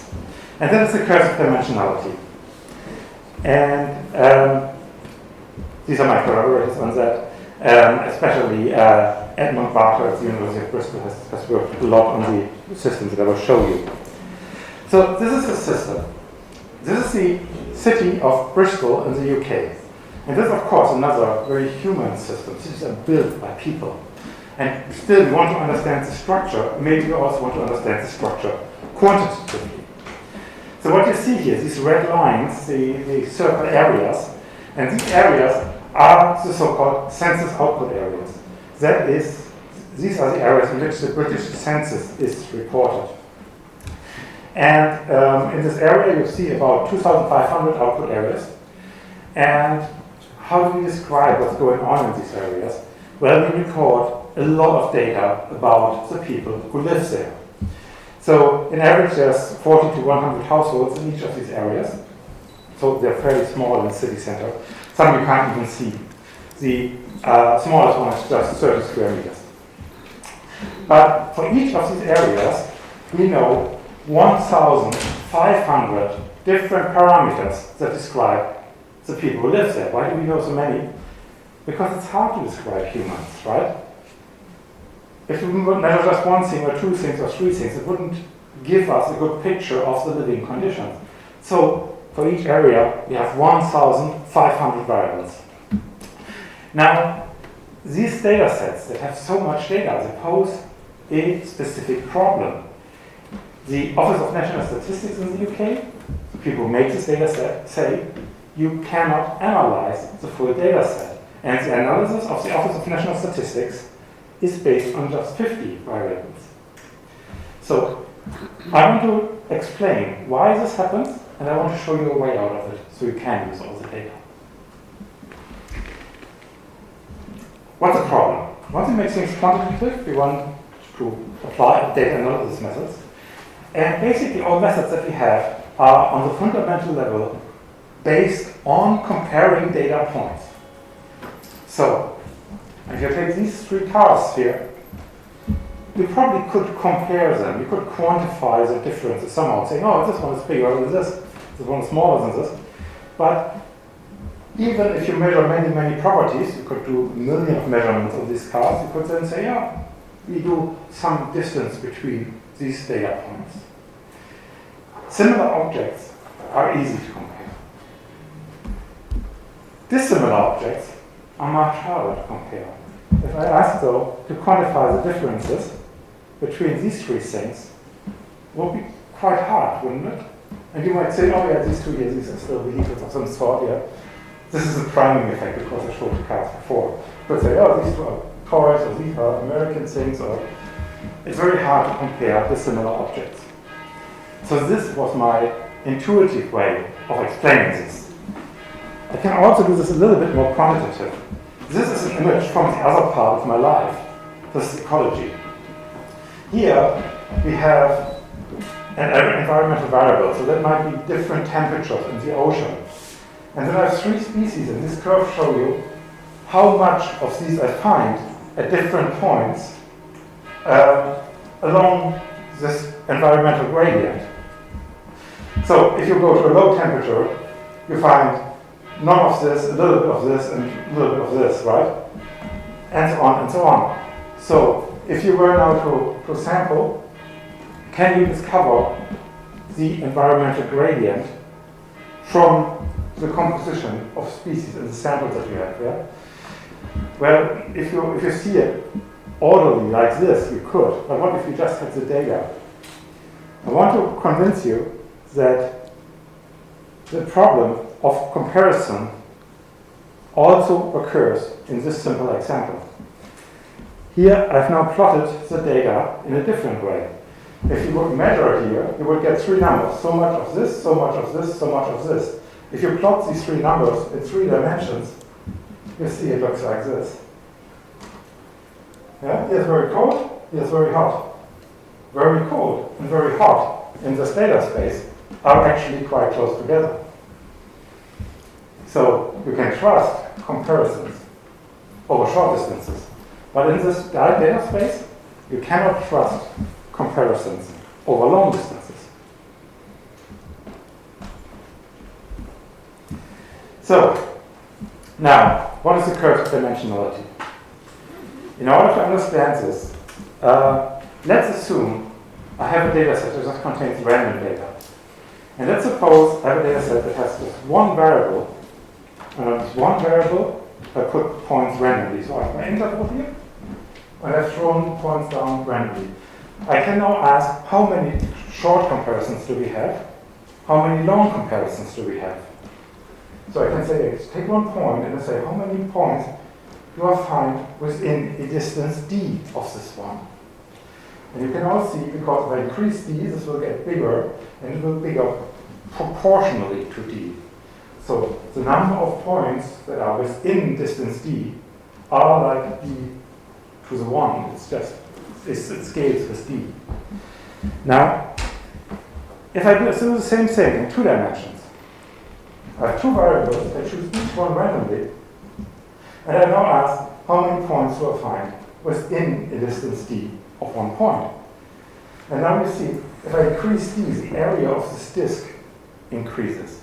But the area of this disk, that is d squared. Yeah? So now the number of points within distance d increase much more rapidly. They increase like d squared. So 1 dimension, I have a data set where I only record 1 variable. Well, I have many, many close comparisons compared to long comparisons. But if I do a 2-dimensional example, well, here is how the number of comparisons I could make rises as a function of the distance. And it rises very quickly, so I get much more long distance comparisons compared to short distance comparisons if I compare all the points. And here, for 30 dimensions, for instance, I would have here a function that is d to the 30. This is already a crazy function. But my real census data set doesn't have 30 variables. It has 1,500 variables. And that function I can't even draw, it's just a wall. And that is a funny thing, isn't it? If you record 1,500 points, 1,500 variables for every data point, then if you compare distances between points, essentially all of these points will be at the same distance from each other. This is just the magic of the high-dimensional data spaces. So the problem that appears now is, in random data, we would be only making long-distance comparisons, and long-distance comparisons we cannot trust. So fortunately, there's a way around it. And my example here already kind of hints at the way around it.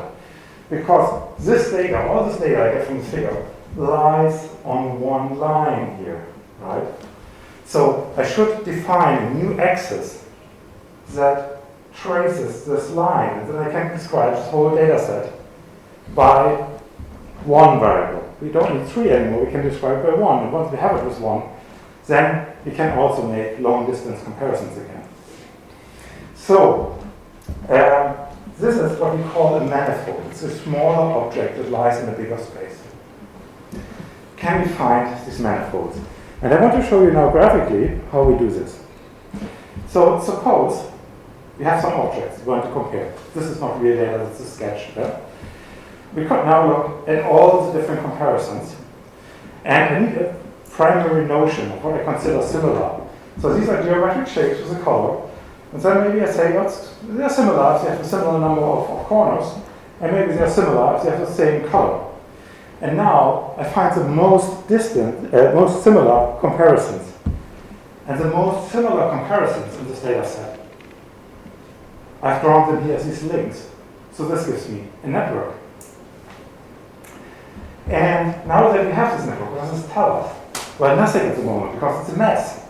But maybe we can clean up this mess. I can stretch out and move points around to make more sense of this and see what happens. And maybe you would have thought, well, maybe this triangle is very similar to this triangle. It turns out it's not, because the colors are very different, and there's no triangle in the middle that has a similar color.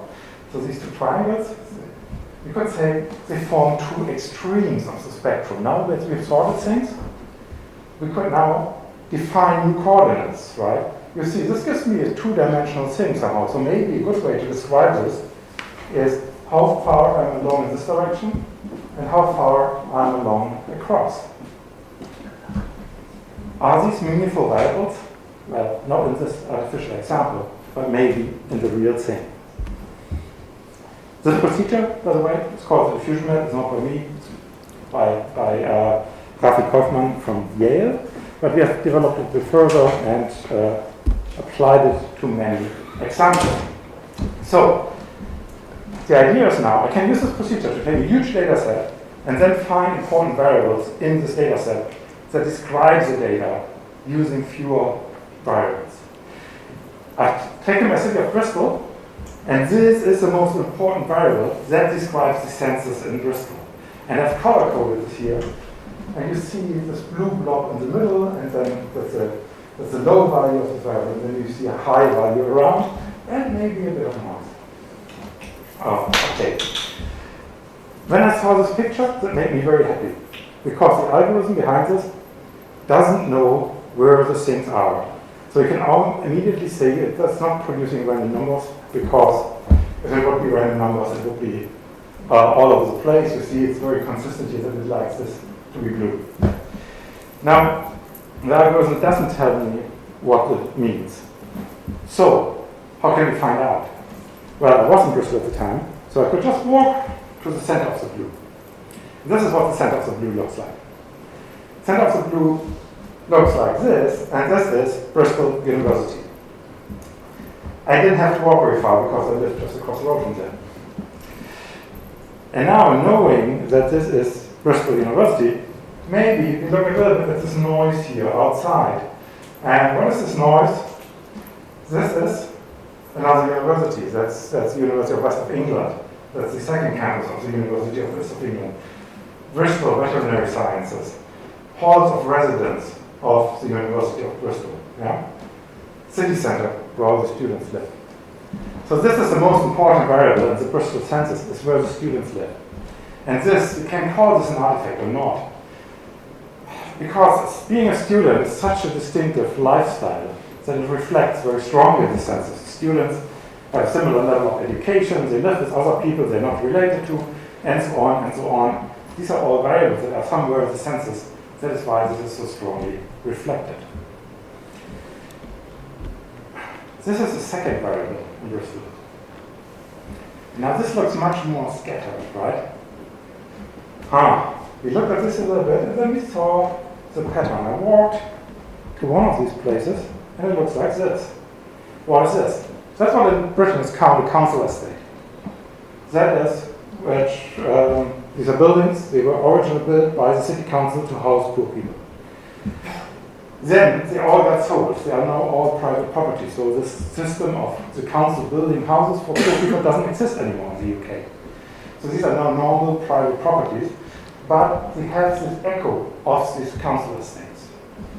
Let's see where these council estates are. I got the geolocations from the city council. And these are these spots here. And you see these spots perfectly aligned with the blue areas. And this is kind of amazing that this history survives, because some of them have been sold in the 1960s. They have been private property in the 1960s. And not all of them are these high-rise buildings. Some of them are really nice semi-detached houses that are pretty good houses. So, but we have this echo of poverty there. And actually, there's a completely different data set. It's made in a completely different way by surveys that are separate and then experts analyzing them. That is the factors of multiple deprivation. That's how the government measures poverty. It doesn't come from the census at all. In fact, the census doesn't have income information at all. So if you correlate this map with the indicators of multiple deprivation, you get an 85% correlation. So we think that our second variable really defines the poverty in the city. It does so at a much higher scale than the indicators of multiple deprivation, actually. And I can actually show you the scale. If you look into this here are small specks of blue. They're probably too small to see from the background. But if I zoom into there, you get this picture. So now in yellow, these are individual houses that are still rented by the council. The green ones, they are hospitals. And you see that these buildings are still hotspots of poverty. Hospitals as well, interestingly. So, I think this works pretty well, this method. But also, it's very scalable. You can use this with a bigger data set. It's poverty in the US. And you see some things that are famous, right? Southern Texas, you have the poverty along the Mississippi. You have some big blue spots. These are basically native reservations. You can zoom into this. And actually, you can zoom in some more. So this here, you see this is part of Florida. You see we have very, very affluent areas here. The red is very rich. The blue, one of the most deprived areas in the country. And actually this spot here, it's a medium red, that is Mar-a-Lago. So this is a normal property where you can just rent a room, and so it's medium next to Mar-a-Lago. That's where really rich people live. And again, this is a data set that doesn't have income. It just infers this from living conditions, from social questions, and so on. So, how I do this time? Maybe in the interest of time, I just skip this. But I want to, I'm coming to the end. Let's try to keep in time here. So, I tell this for several reasons. So, for one reason, I think sometimes these quantitative methods can help tease out big patterns in data sets. This task of finding the manifolds in the data, this is a central task that you want to solve to analyze big data. This method I'm using here, the diffusion method, is one way to do this. But there's another way to solve this, which is transformers and autoencoders and so on. The reason why a GPT makes meaningful sentences, because in the space of all possible sequences of letters that you could write, it has found this manifold that corresponds to the sequences of letters that make sense to humans. So we have a lot of different methods now currently emerging that essentially all solve the same problem, finding manifolds in data. I also tell it another way, because the story is always that we, quantitative people, help the more qualitative people. And I think actually the opposite might be more powerful. Because with these methods, we now hitting very much on philosophical questions, on very foundational questions, also from the humanities. Why does finding the big directions, the big separations in data give us meaningful variables? Why do I find the number of students in this way? Why do I find poverty in this way? I think this is an area where we could very much profit from more expertise from the humanities. And there are other questions, maybe find me later and I'll give you more examples where we really, really need help from you. Thank you very much. How will we know that you find a smooth manifold, not another geometrical structure in the data? Or is this a fact? Because a lot of different data sets have manifold emerging with smooth structures, or we find another situation where maybe you have more non-smooth structures? Because the manifold is very precise and classical kind of structure. Aren't they fractals or more complex structures? So, okay. So maybe I need to explain this vocabulary, but for other people also to raise this. So we use this word manifold. Why do I use this word manifold? I use this in the sense of a line or a surface or a volume in a space that has much more dimensions. So we use this word manifold to avoid saying a line or a surface or a volume or something like that. It's just a shorter way of saying this. Mathematically, this word of manifold has also the connotation of being smooth, not having a corner or so. And in this data, right, underlying is a network, so it's a discrete object. So we cannot even define what smoothness means on a discrete object. So we just use this word manifold, but it might be non-smooth. Okay, but it's a piecewise linear manifold. Or does it resemble a surface, or it's another kind of more fractal structures? This is my kind of question. No, it's not a fractal structure. Okay. That's what I can tell. I don't know why, but in my experiences, we don't see fractal structures coming out of this, but we see reasonably smooth things. And can you define the dimension of this object then? Yes. It's all over it. Yeah, so you can define this method, the diffusion method also gives you an idea of the dimension of this object, but it's not as easy as saying a number. For instance, I mean, I can give you an example. It's this piece of paper. What is the dimensionality of this paper? You would probably say it's two-dimensional, right? But it has a third dimension, it has a finite thickness, it's just much smaller. These data manifolds work the same way. We often have one huge dimension. If you look closely, it's actually a narrow band. And if you look more closely, this narrow band also has a thickness and so on, but we can measure these dimensions. Yeah. Okay. Thank you for the talk. Just a curiosity, is this related to topological data analysis?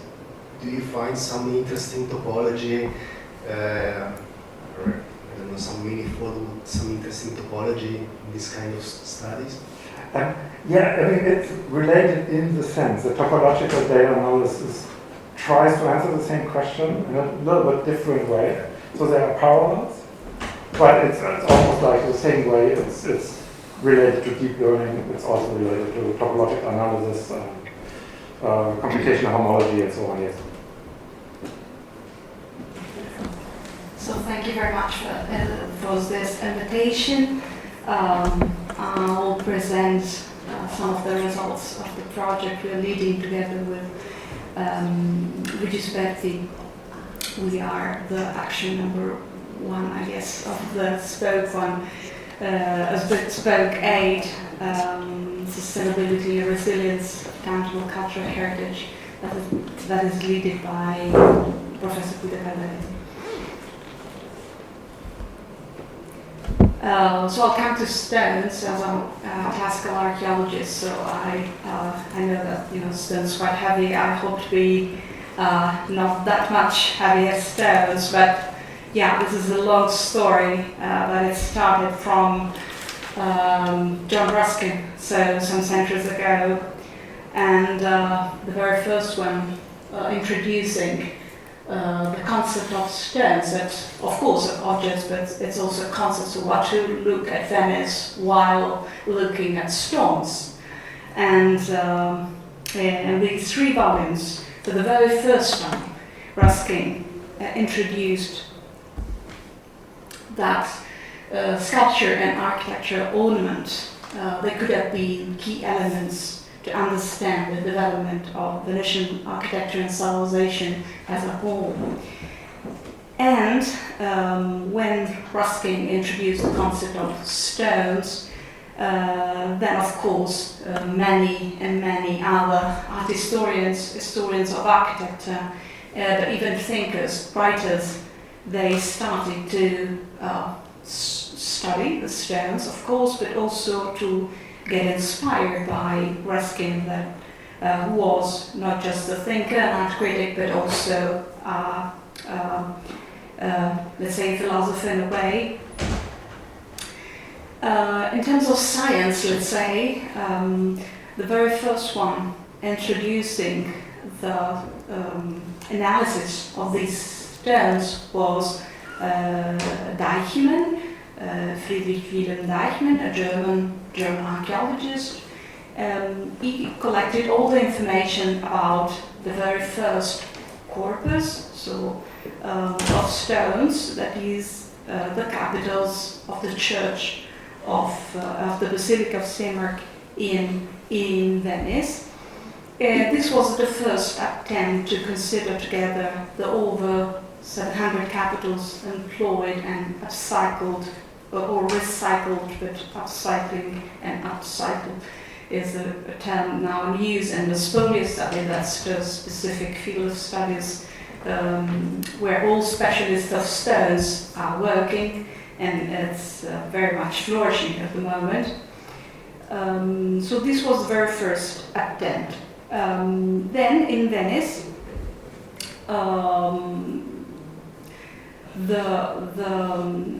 these kind of studies has been defined in this question. So what's the role of classical antiquity in shaping the urban fabric of Venice? And the research started in the 90s. The very first case study considered was the one of Palazzo Mastelli, where there are some ancient Greek altars reused, upcycled as half columns of the windows of the palace. And after that, in the early 2000s, the classical sculpture has been studied, including also the inscriptions, and also then it was enlarged to other case studies ranging from palaces and churches, focused on analyzing the typology and establishing chronologies. So let's say a qualitative approach, as I recently learned in working in team with my colleagues. So what recently we decided to try to put all this information, all this data available for consultation, to be compared with other case studies. Venice is the second context in the ancient Mediterranean for quantity of stones. The first one, of course, is Rome, but Venice is, at the moment, is even more rich than Constantinople itself, the city of Istanbul. So we decided to put this on a map, I would say, and the map is hosted on a website that it's this one, display. And to do what?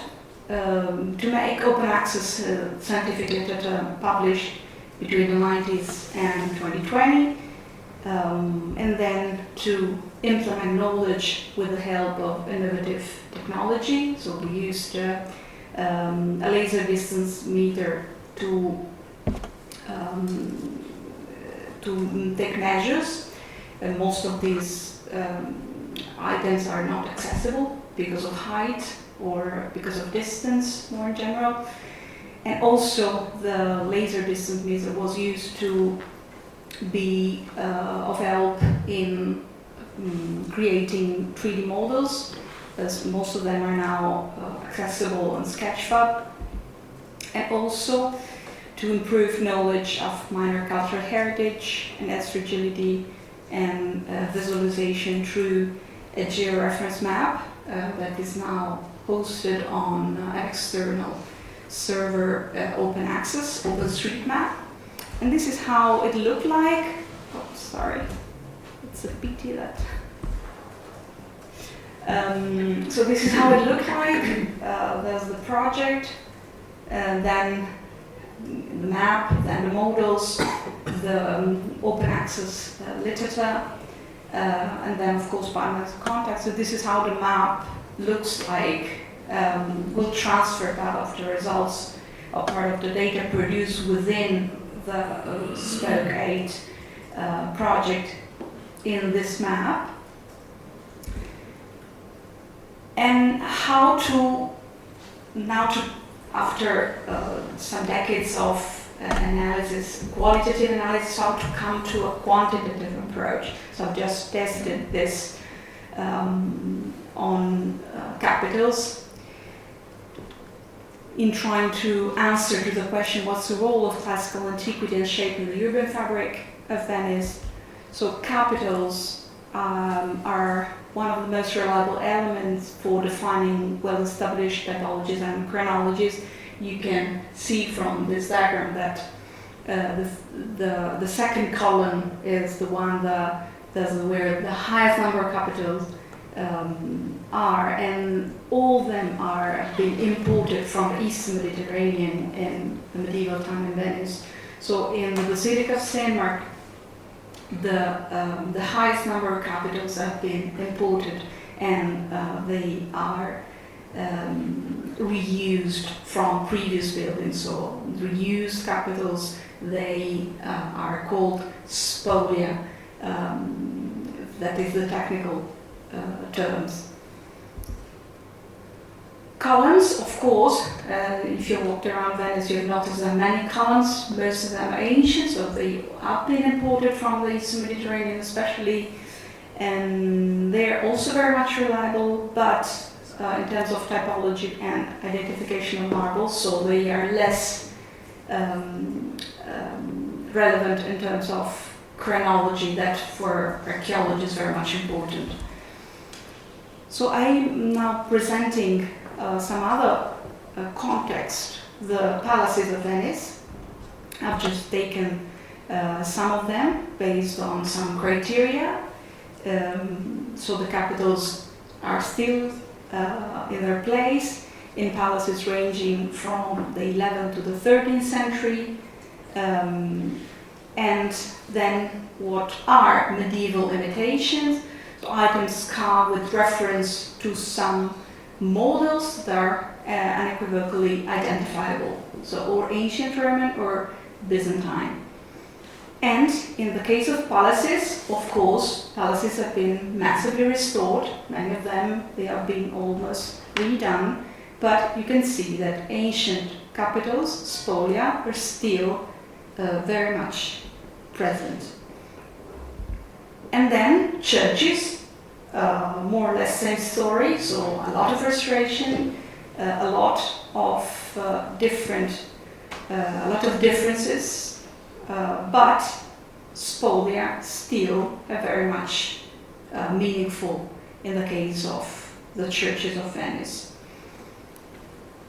If we take the churches altogether, including the Basilica of St. Mark, we notice that spolia and medieval imitations are pretty close, and the 19th century replacement, they are few.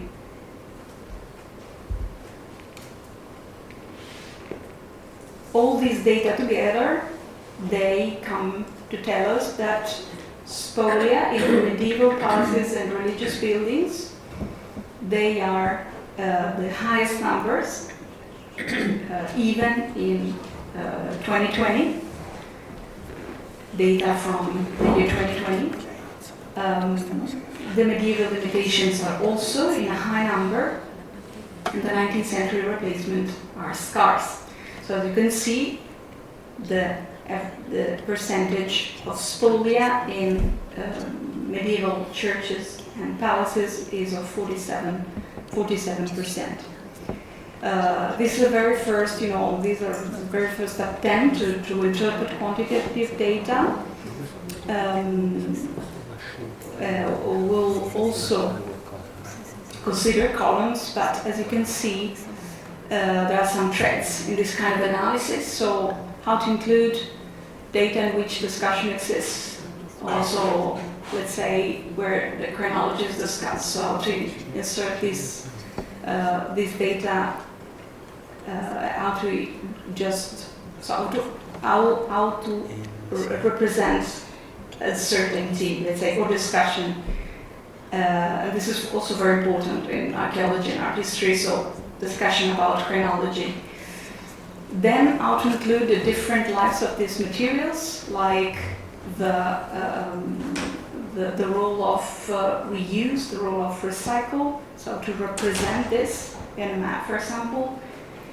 And then if we include columns, so apart from capitals, how to compare data selected with different criteria. So we'll gain different informations with different data, but of course our contexts are the same. So these are some of the issues we are discussing all together with the help of the physicists. And with the help of the physicists, we're trying also to expand our knowledge and trying to hack, let's say, to embrace the ancient world. So to try to test a method to analyze the production of Grecian capitals in the Imperial Roman Age, from Augustus, as you can see here, to Theodosius. We just started working on it with Dr. Ocone, was there, and he's also responsible for the formula. I'm not the person. But yeah, it seems very much promising. So I hope that I introduced how we're dealing with interdisciplinary aspects, encompassing together disciplines. They have a very long tradition, like archaeology or art history, as my colleague will talk in a while, but also physics. So we're trying to take the best from our disciplines without losing the complexity of adopting an approach that has been tested for centuries and now will gain something new, maybe something revolutionary from the new technologies, but as it has lasted for centuries, we should at least take care of what has been transferred to us to interpret it with new tools. But I hope without losing, let's say, the two main concepts that makes the human, the disciplines in the human field, the humanities, so fascinating, that are variety, complexity, and difference. So thank you for your attention. So I want to now, like you know, John Ruskin is an iconic expression in the art in Venice,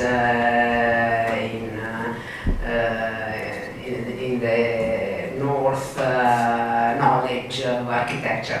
So the question is, can you think that may be possible to amplify this research in Venice? Because, like you know, if you make this research in Venice, this became an example from a lot of other research. So, from the quality level and from the quantity example, because it's interesting, for example, the third reuse, that is a completely new argument in this field. And so, maybe important to have a lot of input for quality and quantity. can you think that this is possible? And so reasoning about the thought or cycling level, the connection between the different position, Ruskin, not only Boyd or some other people that use the recycling base. Thank you. Sure, thank you for asking. Definitely restoration, as architect Codello is an architect, and also she's very much as an expert of restoration. So definitely restoration could be even a key element to include documents about restoration from the 19th century. Definitely this would be also a criteria where to investigate something special about Venice and Italy, because there was a huge debate about restoration. So for sure, even those, in that case, archival documents, they could be of use so inserting them even in Venice Long Data, because Venice has been one of the leading centers for restoration in the world. So, for example, we have the diary of works about the Fondaco dei Turchi, writing by the rebuilding, and so maybe to put it together with this, because Ruskin loved drawing the Fondaco dei Turchi. This may be another connection, most interesting and new. Sure, connecting visual culture from the drawings, from the diaries, even from the architects, the sketches, that would be very nice, and maybe even to teach artificial intelligence to learn from those sketches, to get some new, let's say, drawings about this. So this could be definitely something very much interesting. Thanks for asking. So if I can ask, we have seen that most of the columns come from spolia, no? Sure. Do you know from where and at what time? Can you reconstruct this information, maybe also by looking at the type of stones? Sure. And do you already have this information? Or we have this information thanks to the decades of work of Lorenzo Lazzarini. This has not been done systematically. And what is not certain about columns is chronology, so when they have been imported and when they have been produced. Because for some colored columns, let's say some rare marbles, this is pretty easy because they have been produced, in that time, and you cannot be wrong. But with some other columns, unluckily, you don't know, maybe in the Renaissance they have been put in place once again from a previous building. So with columns this is more challenging, but at the same time, as they are thousands, they are eager to be analyzed with a quantitative approach. Exactly. And the medieval copies, they are more or less in the same number. So is there a copy for each original? How is the mechanism of copying them? That's very much interesting, and it depends on. This has been done till now thanks to we call it autopsy. So thanks to observing the observabili, something that I learned from physics. How do you call observables? So there are certain observables that you can verify. So you can usually we are used to establish a chronology and then let's say fix the observables for that chronology. But if there are no tools, you can also try to let's say teach the machine and get from the machine something that maybe our eyes are not noticing, and maybe the machine will tell us something about this. So, thank you very much. This is really exemplary. The interesting thing for the physicists, I think, here is that if you study spolia reuse, antique reception more general, you will figure out that you find those statistical patterns like 5 degrees of separation can take you back to the 16th century in any archaeological reconstruction. But you typically have to mode switch. So you may find that there's the same color use between this drawing and that drawing. In the next hop, you need to use geometrical congruence. In the next drawing, you need to know that that person was in that archive and did the following and stuff like that. So art historians are super used to that. We're basically triangulating with a gazillion of parameters. But if you throw all the stuff on top of each other, and this is the big news for the humanists, you find tail frequency distribution. So it utterly looks like a complex network, and that means both physics and classical art history in this case are necessary to actually sort of make sense of the material as a whole, because all this stuff is not, there is no such thing as a neat directed graph of always the same kind of thing, and that you could do spectrographs of the columns without sort of like knowing the archival situation, without knowing the formal shape of the column and stuff like that. That's just not possible. So you will always work with all these different things. I think that is a very, very interesting thing, which legitimizes that you will always need specialist art historians, archivists, conservation people on the table, because otherwise you can go nowhere as a physicist with cultural data, I think. Thank you. So I apologize if I will read. Before starting, it is my wish to thank also on behalf of Professor Piazza, the Fondazione Cini, and the organizers of this meeting, in particular Professor Guido Caldarelli and Dr. Andrea Occoni, for the invitation to participate.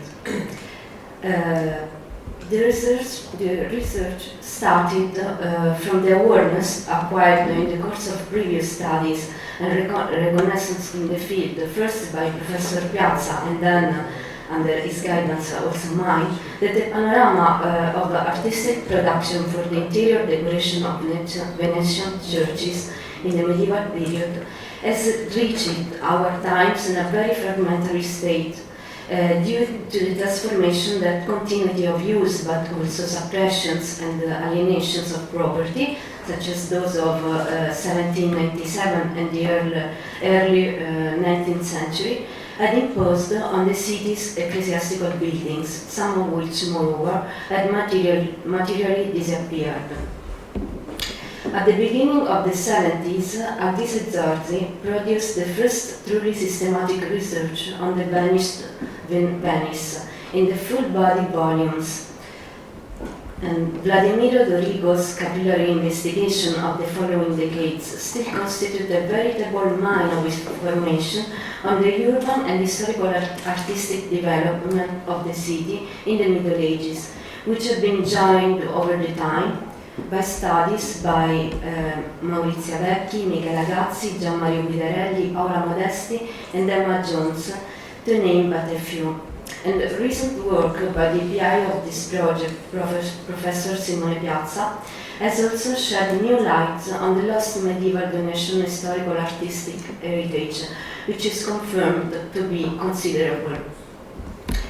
Yet, to return to the motivation that prompted this research, understanding how certain sacred spaces were conceived, also in their decoration and interior fittings, as well as from an architectural point of view, and how they were used, represents an important cognitive passage for reconstructing aspects of the cultural identity of Venetian urban communities in relation to their relationship with the sacred, and not only with the sacred, since very often in Venice consecrated spaces rose the status of places where values belonging also to the public sphere and hence to the city's political life were displayed.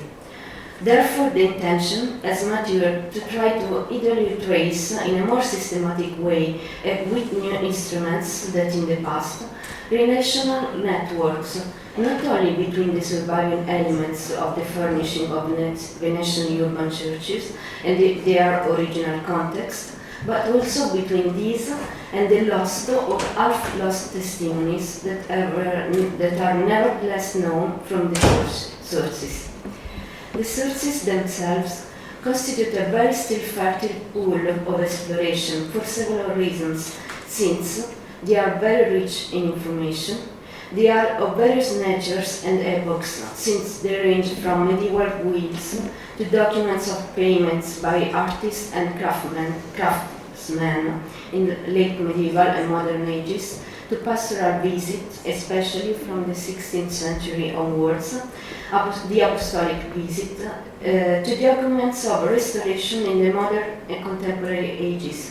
In addition to these, there are also many edited sources, such as historical chronicles and accounts of the experience of pilgrims and travelers. Sometimes they are drawings, or it is the individual graphic works themselves that constitute a source. For example, the drawings by Jan Grevenbrock in the Grade-Nigodolphin Codex manuscripts in the Courier Museum. Very often they are only partially published or not fully elaborated in the critical literature, even regarding the preserved works. It is therefore possible to further enrich the reading levels of the preserved works of art and not only of the lost. Based on bibliographical data and previous experience in archival research, we draw a sort of roadmap of documentary complexes identified as potentially most fruitful for the purposes of the research. For this type of study, one can make use not only of Venetian archives, including the fonts of ancient documents of institutions such as the Biblioteca Marciana or the Correr Museum, but also of ecclesiastical archives displayed elsewhere, such as, for example, the Vatican Apostolic Archive. Since the documentary material to be interrogated proved to be vast in quantity, and there are many types of artistic products inherent to the interiors of medieval churches on which this patrimony of documents is able to provide information, we decided to create a database to collect and organize in a systematic and interrelated way all the data that is progressively emerging from the archival and bibliographical survey. We are currently reasoning on a census basis of the number of churches of medieval origin in Venice, which amounts to just under 90 sites. The data that are being collected concerns the wall decoration, paintings and mosaics, the floors, generally in marble or wood, the roof, architectural sculpture such as columns, portals, windows, wall relief, the liturgical furnishing such as fixed devices such as altars, ciboria, presbytery enclosures, baptismal fonts, pulpits, etc.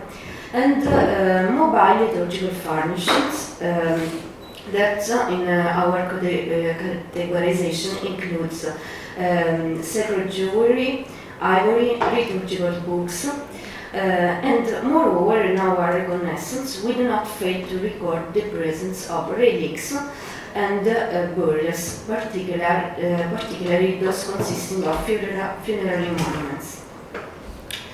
As mentioned, therefore, in addition to constituting a conspicuous reservoir of data from a quantitative point of view, these sources are also invaluable for information on patronage, on the aspect of devotion that acts as agent of artistic production, and on the present, so to speak, in filigrana, of spolia.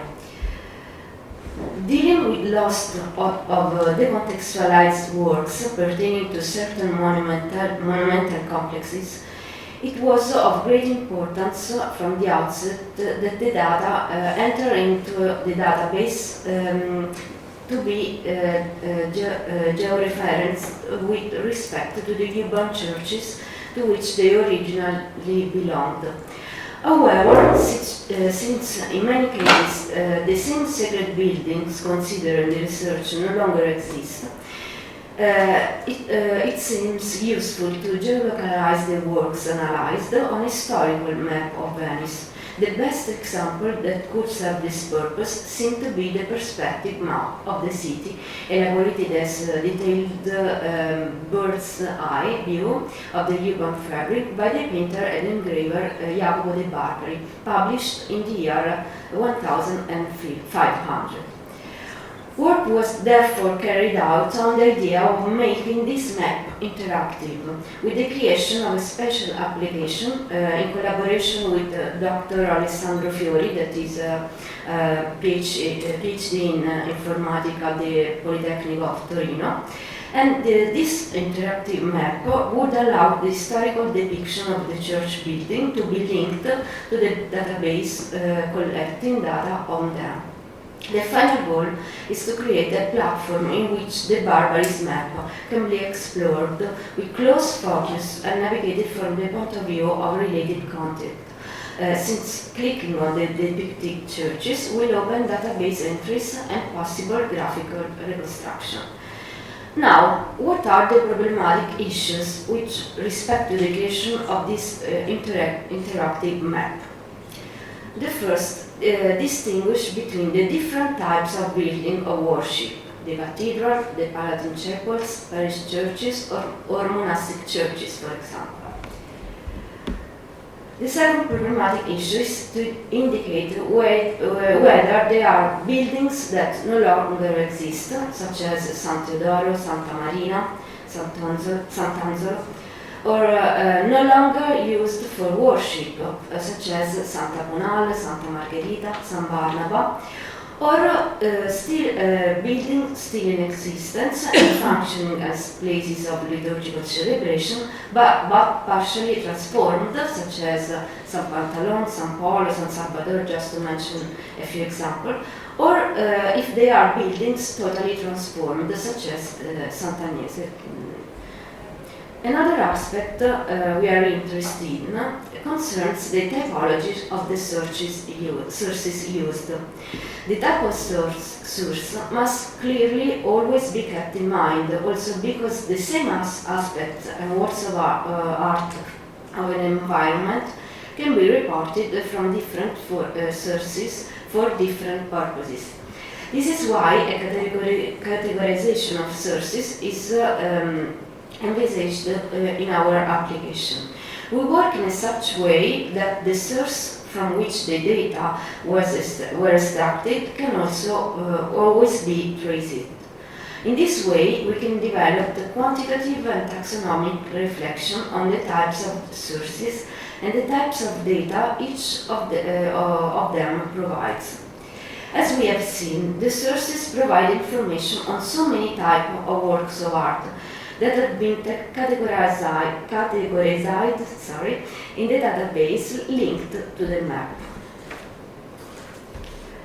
However, in addition to the quantitative and qualitative senses, we are also interested in maintaining indication regarding the location in the church building and the function of the works, which also give an idea of how the separate spaces were used. There is also a linguistic aspect inherent to the systematization of the words in the database, as we have clearly chosen Italian names for the different categories, or English, we will see, but it is also in our interest to keep track of the various ways in which in Latin in Venetian Bulgarian we refer the sources refer to the elements under our study. Another aspect of which quantitative and taxonomic consideration can be developed is that which concerns the materials of which the furnishings were composed. At the end of the work, it will be interesting to assess whether certain types of works were mainly produced in one material or the other, and to reflect on these reasons in relation to the production systems of the medieval ages. Furthermore, as already mentioned, in order to understand an important piece of the cultural identity of urban communities and of the city as a whole, it will be significant to record the recurrence of relics and altars dedicated to certain saints rather than the others in the churches of Venice, in order to assess the extent and topography of certain cults in the city. However, the key problem posed by this systematic research is the difficulty in identifying among the lost furnishings those that can certainly be ascribed to the Middle Ages, since most of the archived documents at our disposal dated back to the middle of the 16th century onward. Significant clues as to whether or not they can be assigned either if only generic to the Middle Ages emerge from indication about materials of the works or from certain locution about their inadequacies or their old age. Very often the sources provide information on the arrangement of altars, pulpits and presbytery enclosure before the liturgical adaptation called by the Council of Trento, but just as often they can give the image of a sacred space in which changes had already taken place in the early Renaissance period. Therefore, it is obviously necessary to cross-reference data from sources published and unpublished with those from studies on the history and architectural phases of individual buildings. As far as from the visualization of lost context, a similar investigation conducted for other contexts in medieval Italy has shown it is often the graphic reconstruction that provide good evidence to verify hypotheses on the original layouts of medieval sacred spaces. For this reason, for the Venetian churches, of which more data will have been collected, we aim to propose some reconstruction of this type. Our idea is therefore to bring together in a single explorable platform all the aspects illustrated up to now regarding the census and the re-elaboration of the data deduced from various sources and critical literature on Venetian churches of medieval origin. The aims are, on the one hand, to provide as comprehensible as possible a view of the works produced or reused in a selected group of Venetian buildings of the medieval period, and of their transformation, displacements or dispersion within the framework of a long-term analysis based on documentary evidence. We can thus reconnect, at least ideally, the works considered to their original spatial and historical context.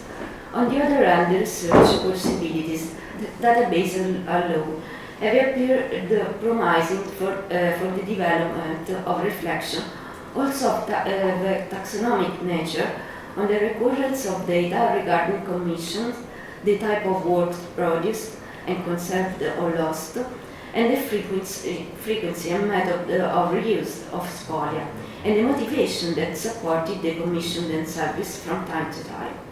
We therefore find stimulating the idea that the application could be a tool for systematizing a huge database that could be configured as a convergence ground with the research carried out in dialogue with us by the team led by Professor Cardarelli and by the team led by Professor Sperti and represented here by Dr. Pellutti-Namer, who are working on spolia. Nonetheless, the interactive historical map of the Sacra Absentia action, this one, will be able to find a link to the current georeferencing system on which the display platform, which Dr. Pellutti-Namer has just illustrated to us, is built, since many monumental complexes are investigated by both research units according to their respective methodologies and disciplinary perspectives. Thank you. Maxim Zenchich. I'm a professor for cultural data analytics at Tallinn University, which is it's an ERA chair project, which is sort of an inverse consolidator grant. So it's 2.5 million euros but the university selects the PI. And now I need to find the error. My doctorate is in art history. That's an original quote. In the same episode, he says death certificates are his specialty, which I also have done in a Science magazine paper. So right now, what I try to convince you is in the last 2 lines here, we have heard that quote before, that more is different also in culture. So we all do specific research. We look at specific stuff, like specific column capitals. We have seen that in a previous talk. If you have enough column capitals and documents, you will get a complex network. There is no average column, there's no average capital, no average column base, but you get these sort of like properties you find in complex networks, which is a mathematical structure. So this puts into question this kind of separation of humanities and natural science, and this nomothetic versus ideographic and so on. And what I try to convince you of is that what we find is organized complexity that Chen Jacobs, qualitative researcher, Warren Weaver, physicist, actually identified as being in between ideographic and nomothetic. So if you have enough ideographic stuff, you will have quantitative patterns. There's 3 gorillas in the closet: networks, which are discrete mathematical structures; meaning spaces, like the embedding spaces we find in machine learning, or the diffusion maps, which is multi-dimensional spaces which are potentially continuous. And then there is stuff over time, which we should be interested here in Venice. There's a huge epicenter of financial time series. That is also super important for history, and I will get to that in a second, why this is important. But in all these cases, organized complexity emerges from large amounts of granular qualitative objects and activity. Here's a network, which is a monument documentation network, Winkelmann and sculptures, documents and monuments. Here you have, the columns are all the paintings by Piet Mondrian, and the lines are measurements on these paintings, so you can see the abstract transition is a gradient. It's not happening from one painting to the other, but there's something happening which is really hard to describe. But this picture, like in systems biology, tells a really, really interesting story if you know how to read such pictures. And then this is a quantitative temporal pattern. This is all the Flickr pictures in Rome in the first 10 years of Flickr. And you throw away all the information except for the minute of the day where the picture was shot, and you can see this universal, we call it the Google Hoof pattern of human activity. You write emails, print documents, and in general you are active over the day in this way. You have a first high at 11, you have lunch, you have a second high at 3, it's a little lower because you're also digesting food, and at 5 you sort of like call it a day. Obviously there's deviations, which is interesting. Like the Vatican museums close in the first 10 years of Flickr at 3:30, so everybody takes hysterical pictures before and then sort of like doesn't have energy anymore. Now, in order to deal with networks, meaning spaces, and temporal patterns, we actually need multidisciplinarity. And I'm very, very consciously not setting interdisciplinarity. It's not about a humanist and a physicist sitting in the same room. We need expertise of multiple disciplines in the same person. Here you see a co-occupation network based on 6,000 years of noted people in Wikipedia, 2 million people. And you see 3 highlighted clusters. The top one is creative aesthetics. Information designers would fall into that. People drawing figures like the ones I've shown you. The little cluster is art history, archaeology, anthropology, Egyptology, like architectural history, people who are critical aesthetics people. We're, by the way, surrounded by historians and literature people. We're the people who deal with objects. But you can see there is no connection between, if you're an art historian, you're typically not also a painter. I say typically, there may be some of you, but it's really hard to find reviewers who are both. And it's close to impossible to find a reviewer who's a physicist, a computational scientist, a critical aesthetics expert, and somebody who can actually hold a pencil and draw at the same time. So these are the 3 clusters. This is the problem. Here you see some name tags it's called. Here, this is my group. Every column is a person, and every line is a discipline, and you can see there's 3 sort of clusters of expertise that people bring together. So obviously, if somebody can draw and write, you have already a hard time classifying them. But with this picture, we sort of like tell ourselves, like the whole group, of where our expertise lies, and where, you see the people to the right, they all want to learn to code while the project happens. And This is actually the beginning matrix. This actually did happen. Now, how do we do this? So this is an interesting, simple experiment. Imagine the white background is liquid, and the dark square is also liquid, and you start to stir. Turns out if you stir in one direction and then reverse the direction, you can actually get back to the square. This is a fluid dynamics fact.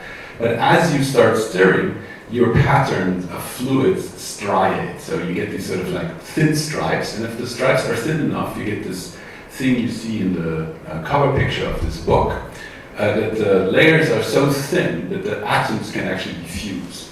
So what we need to do is exactly that with scientists. So you need to have physicists and art historians in a room, for example, and make them fold out what they are interested, what they have to say, what their expertise is, so they actually find ways so their concepts can diffuse, so they can easily translate what's going on. I'm mentioning this here because this is very, very hard work. This is like 50% of what we're doing. The other 50% is data preparation and data cleaning, and then it's like 1% drawing a figure and writing a paper. It's a really, really important thing. If you try to mix, the shape of your vessel can actually determine if you demix or mix if you put in energy. Like if you walk into the humanities department and say, you need more physicists, you're demixing because they're immediately afraid and they say, like, go away, like you take away my turf. So, by the way, the same thing happens in the physics department. So we need to be really careful how we do that, basically. The person who wrote that book, which is one of the books in fluid dynamics, also happened to be the dean of engineering at Northwestern University, where the architecture mixes people. So this is actually applied in the real world. We're going in the wrong direction. Here's what the price is. We can actually, you need to know that the number of, the probability to get funded at the European Research Council, for example, goes down way quicker than the number of disciplines you add. That means possible multidisciplinary projects have a higher probability to die in peer review. That means we have this sort of like gap, obviously there's a cartoon picture, between multidisciplinary projects that are funded and multidisciplinary projects that are possible. And now here there's 4 disciplines: physics, computation, art history expert, text experts. So obviously this is really far out. I don't know which panel to go to. I have been a panelist at SH5 and I can tell you probability to die with a project like this is basically 100%. Okay, so now I'm going to give you an overview because I already used half of my time, which is more like Mahler's Sixth Symphony. I just want to give you a glimpse into my world. Like, what are we doing? I will talk about interaction, networks, about meaning spaces, and about time. And I'm going to do this really fast. I don't expect you to understand what I'm doing here, but I just want to let you know what is the kind of thought processes that we are doing. Here's a network of monument documentation. This is how this is collected. This is the census of the deep works of art and architecture in the Renaissance. It's an index card. Index started in 1947. At some point this has been a digital database. There were like turf wars about like how it should look like. But in general, there's a list of documents with monuments and a list of monuments with documents, and you come in back and forth. There's a data model. If you think long and hard enough about it, it becomes a graph database. So there's only node types and link types and 2 tables, and that's it. So you don't need this docs theorem. Then this is like how the content of your database looks like. This is a decorated column base, which is coincidental, of course. And if you then take the data model and draw it as a matrix and you put all the instances into the database, into this picture, you can see the entire database. We did this in 2010. I don't expect you to digest this as something that you can immediately read, but I will tell you in a second how important this is. So we drew this picture in 2009, and Guido Caldarelli and I, we organized a thing called Net Art and Net Hume as a satellite at the NetSite conference in 2009 here in Venice, which is exactly 15 years ago, which is exactly where I presented this figure for the first time. Here's another database, similar picture, and you can see the cell down there. I put labels there, and I saw, 230 antiquarians died are born all over Europe randomly, and they all died in Paris, Rome, and Dresden. What's in Paris, Rome, and Dresden? Lots of ancient sculptures. So I'm like, that's not random. How does this look for 100,000 people? And that looks like this for noted people, and took us to Science Magazine at the front page of Nature in the same day. And so we recovered the so-called laws of migration by Rabenstein, but you can also see down here the instability of cities over centuries is quite massive and consistent over data sets that have zero overlap or very little overlap. And that means there's enough noise in the system on a local level that qualitative humanists will never go out of business. You have to go into the archive to find out why Florence is not so hip anymore as in the 16th century. We do similar things. This is the Cannes Film Festival, just to give you an idea that this is actually an ongoing kind of thing. Family resemblance, that's the meaning space part. So there's this thing which is definitely non-networks. So here I already talked about the continuity thing. Let me give you a really convincing example. Leopold Stokowski, the conductor, said, music is more than black marks on white paper. Okay. Venice is more than whatever you have in the archive. For paintings, the same thing is true. This is El Chaleo, which is sort of like the PhD thesis of John Singer Sargent. Obviously somebody depicted while dancing. The Fourier transform of this painting is very similar in terms of like the frequency spectrum than the Fourier transform of the piece of music it's depicted. It's a really interesting thing. It's a mathematical construct. It's something you can immediately see. If you know that kind of music, this painting feels like it, but it's really hard to describe and you cannot categorize it, but we can measure. Emmy Warburg wanted to do that, so he created these pseudo plates, and interestingly, all do that. Somebody called it the rheology of cats. So yeah, these are all cats, and it takes you 1 second to recognize. Maybe it takes you 2 seconds on the lower left, but your brain is really good at it. But if you have to train a computer to classify why these are cats, this becomes really hard. Obviously now we have machine learning, where we train, I don't know, gazillions of parameters, very much like me staring at 150,000 paintings or Renaissance drawings, training myself to spotting, oh, that's a Peruzzi and that's a Sangallo or whatever like that, right? We can actually put sunglasses in front of that, and, you know, putting things into this neural network, we get these distances of similarity. And you can produce images like this. You can zoom into this image, and images that are close by to each other are similar. If I put sunglasses in front of this neural network, like I only give the color information or contour information, here you can see all the portraits are clustered together. This guy is clustered together with the other portraits. If I only give the color information, you can see this guy, which is a portrait by Diego Rivera, ends up with things that you want to have in the same living room with the same color scheme, but there is no contour information. So this is a really interesting thing. So there's different things, like, machine learning has these different neurons, and these neurons are like filters, and they have particular functions. So neural networks, your own brain is basically like a filter bank, and you can actually sort of like try to tease it into certain directions. So our idea was, can we do this without machine learning? So here, Piet Mondrian painting, we transform it in many different ways, we compress, and we get a compression vector, every column is a compression vector, and then we can do the same thing, we do a two-dimensional overview picture, and you get a similarity field. There's no machine learning, no training.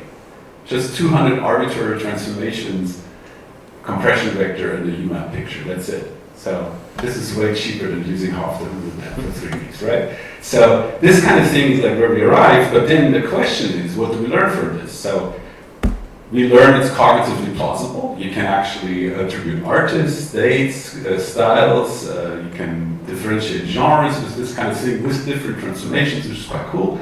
And we can also show that all the transformation you put into the system activate this shitty reference topography of the similarity field of the UMAP in a very different way. That means no textual description will ever capture all these different filters, and every filter is different. So basically the difference of all this explains why you will be able to recognize cats. You will never be able to describe paintings or cats as precisely as your sort of trained filters in your head. And this is basically what this is describing. But there's one difference. We know these transformations. I know I measure contour, Fourier transform, or whatever. And that means this is an explainable space. I can have the full parameter space. It's not just a manifold, but I actually can take this embedding, put it into this explainable transformation space, and then ask myself, how good is this machine learning versus that machine learning? So there's a really cool thing. So now we can measure and see, as Poincaré said, in hyperspace.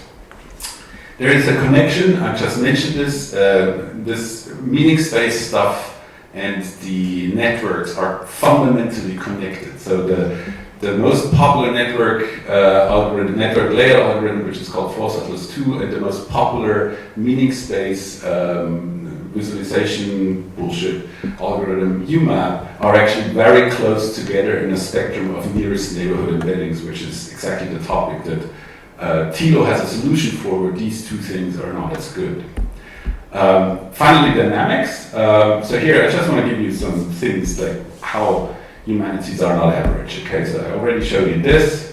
Here is a selection of paintings randomly selected from the exponential growth of art. Here you see the same things in orange. On the left you see years before present in a linear way the perspective how an anthropologist, an archaeologist, an art historian, and a contemporary art critic would see this data. And if I put a log year before present axis on the y-axis, you can actually see that they all line up into a straight line. So art history does not come in disciplines, it's exponential growth, and as Salvatore Sette said, the difference between classical archaeology and art history is just an arbitrary choice, and we put it in different buildings and people stop talking to each other. That's basically what's happening. Here's another temporal phenomenon. We measure collection lag in museums. 3 years at Chiasma, Jean Pompidou, and René Sophie have a 37-year collection lag, which questions the word contemporary, I guess. Again, this is a complex system. So here you see the creation time of artworks versus the acquisition time in museums, and there's a lot of information in these things. I don't go into detail. This is periodicities in museum visits. You can also identify events.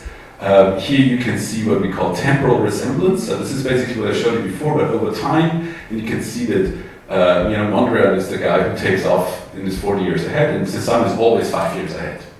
It's unbelievable, but he can also do a portrait in the style of Titian. So how does this all fit together? So I have 3 more slides. Alexander von Humboldt, while describing Mexico, made this one little sentence there out of nowhere, and he said, all is interaction. And that's exactly true. And we all meet in 8 lines of Leibniz. So there is Euler's graph theory, that is sort of like the foundation of network science. For continuous topology, Poincaré is important. Shannon's ideography, the circuit diagrams are of our computers. So this is a really interesting thing, that the GPUs are running on circuits which are actually drawn and photographically produced onto the chip. So they're pictures, creative aesthetics. So Shannon did this in his master thesis based on the algebra of logic of Couturat, who was one of the 5 people, like Poincaré and Euler and Jens Cassirer, Bertrand Russell is the other guy, who all read the same Leibniz manuscripts. And this is sort of like the foundation of this sort of working with relational spaces, where not the measured space, not the geography, not topography, but the relationship between things constitutes the meaning space. And then finally, why did we do this all the time? Why did we do complexity science when complex patterns emerge from local activity also in cultural products? The answer is very simple: the hegemony of Anglo-Saxon complexity science. So Morse Different has this hierarchy of disciplines here, from atoms all the way to social systems, and XKCD makes fun of this without explicitly quoting. But the Austrian tradition of complexity science, Rupert Riedel, actually has in the same hierarchy up here a thing which he called cultural science in a strict sense, dealing with the cultural products produced by social cultural processes. So not just the social networks, but the objects themselves have complex structure. If you look at all the decorated bases in Rome or Venice, or all the marbles, the configuration will be complex and is such worthwhile of measuring. So this is the reason we do it, and we'd like to do it, and would like to be funded for it, basically. We have done a conference which happened in December, which I recommend to take a look at. we're severely beyond digital humanities here. There's physicists taking part in this, and computer scientists doing things you cannot do in a digital humanities conference. We do substantially more art and audiovisual stuff and dance and fashion than happens in text-focused digital humanities conferences. So please, if you look for reviewers, look at the program committee, there's 65 people, and look at the 80 contributions at the conference. They're really exemplary from 31 countries. Last year, this year and last year, I'm a Bitco fellow at Bibliotheca Artigiana, Max Planck Institute in Rome, and we did a workshop called Towards a Collaborative Cultural Analysis of the City of Rome. Part 2 will happen June 11 this year, and we try to extend it a little bit to have more cities, so it would be great to have people from here in the room back there. Thank you very much. This is not a question or not a comment, but more a reaction to what you said. And you showed this XKCD with the hierarchy of science on the same page as the most different, which I thought was very interesting, because of course the one thing that complexity people understand, and most of science does not, is the point of more is different is to say that there is no hierarchy, right? Mm-hmm. That physics is not more fundamental than biology, because I think natural science has pulled off a scam, really, and the scam was to convince people that science is about truth, mm-hmm. while science all the way was just finding patterns, was building models that are not actual truths. Like you said, nobody knows what a cat is. Yeah, mm-hmm. We cannot completely understand the cat. We can make models of the cat, mm-hmm. And I think the whole time science has been going the way we know the truth, but science never discovered the truth. Mm-hmm. And now we have the counter movement to that with postmodernism and by extension post-truth that go all the other way. If science doesn't know the truth, nobody does. And I think what we have to come together as a community now is to admit that we do not know the truth, but that we can make good models, that we can spot patterns by working together. Yes, thank you very much. So there's this word in the lower right corner of the slide, which is a mixture of complication and complexity. So physicists, you could say, are experts in complexity, where new quality emerges from large quantities of local granular patterns. Now, if you go the other way around, art historians, humanists, we are really good experts in dealing with complication. Like, we look closer at the cat in order to differentiate cat 1 from cat 2. Okay? So now I'd like to show you something here, which is really interesting. So this picture down here has disciplines: physics, chemistry, biochemistry, biology, physiology, sociology, cultural research. And then on the y-axis it has these things that are in large quantities emerging towards the new quality: atoms, molecules, biomolecules, organisms, behavior, societies, and then sort of like this cultures kind of thing. So the interesting thing is, if you take this picture, you're back to physical objects up here. So in a snarky manner, you can actually wrap this around and make it a torus, and then sort of like wrap the torus, like imagine a donut where you can turn, and then everything can be on top. And there is always emergence in one direction and complication in the other direction. So for art history, this is clear. For physicists, it's also very easy. The moment you look at the PRL paper, like Physical Review Lectures, like the LIGO paper, and you look at figure 1, you become an art historian of that figure, because you interpret it in the exact same way a humanist looks at a painting.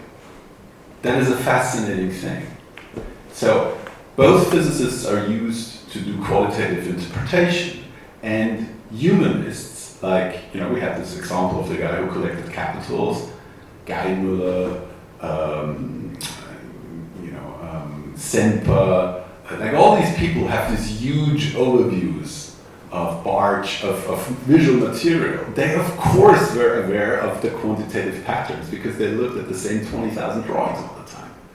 And so it's not like that this is new.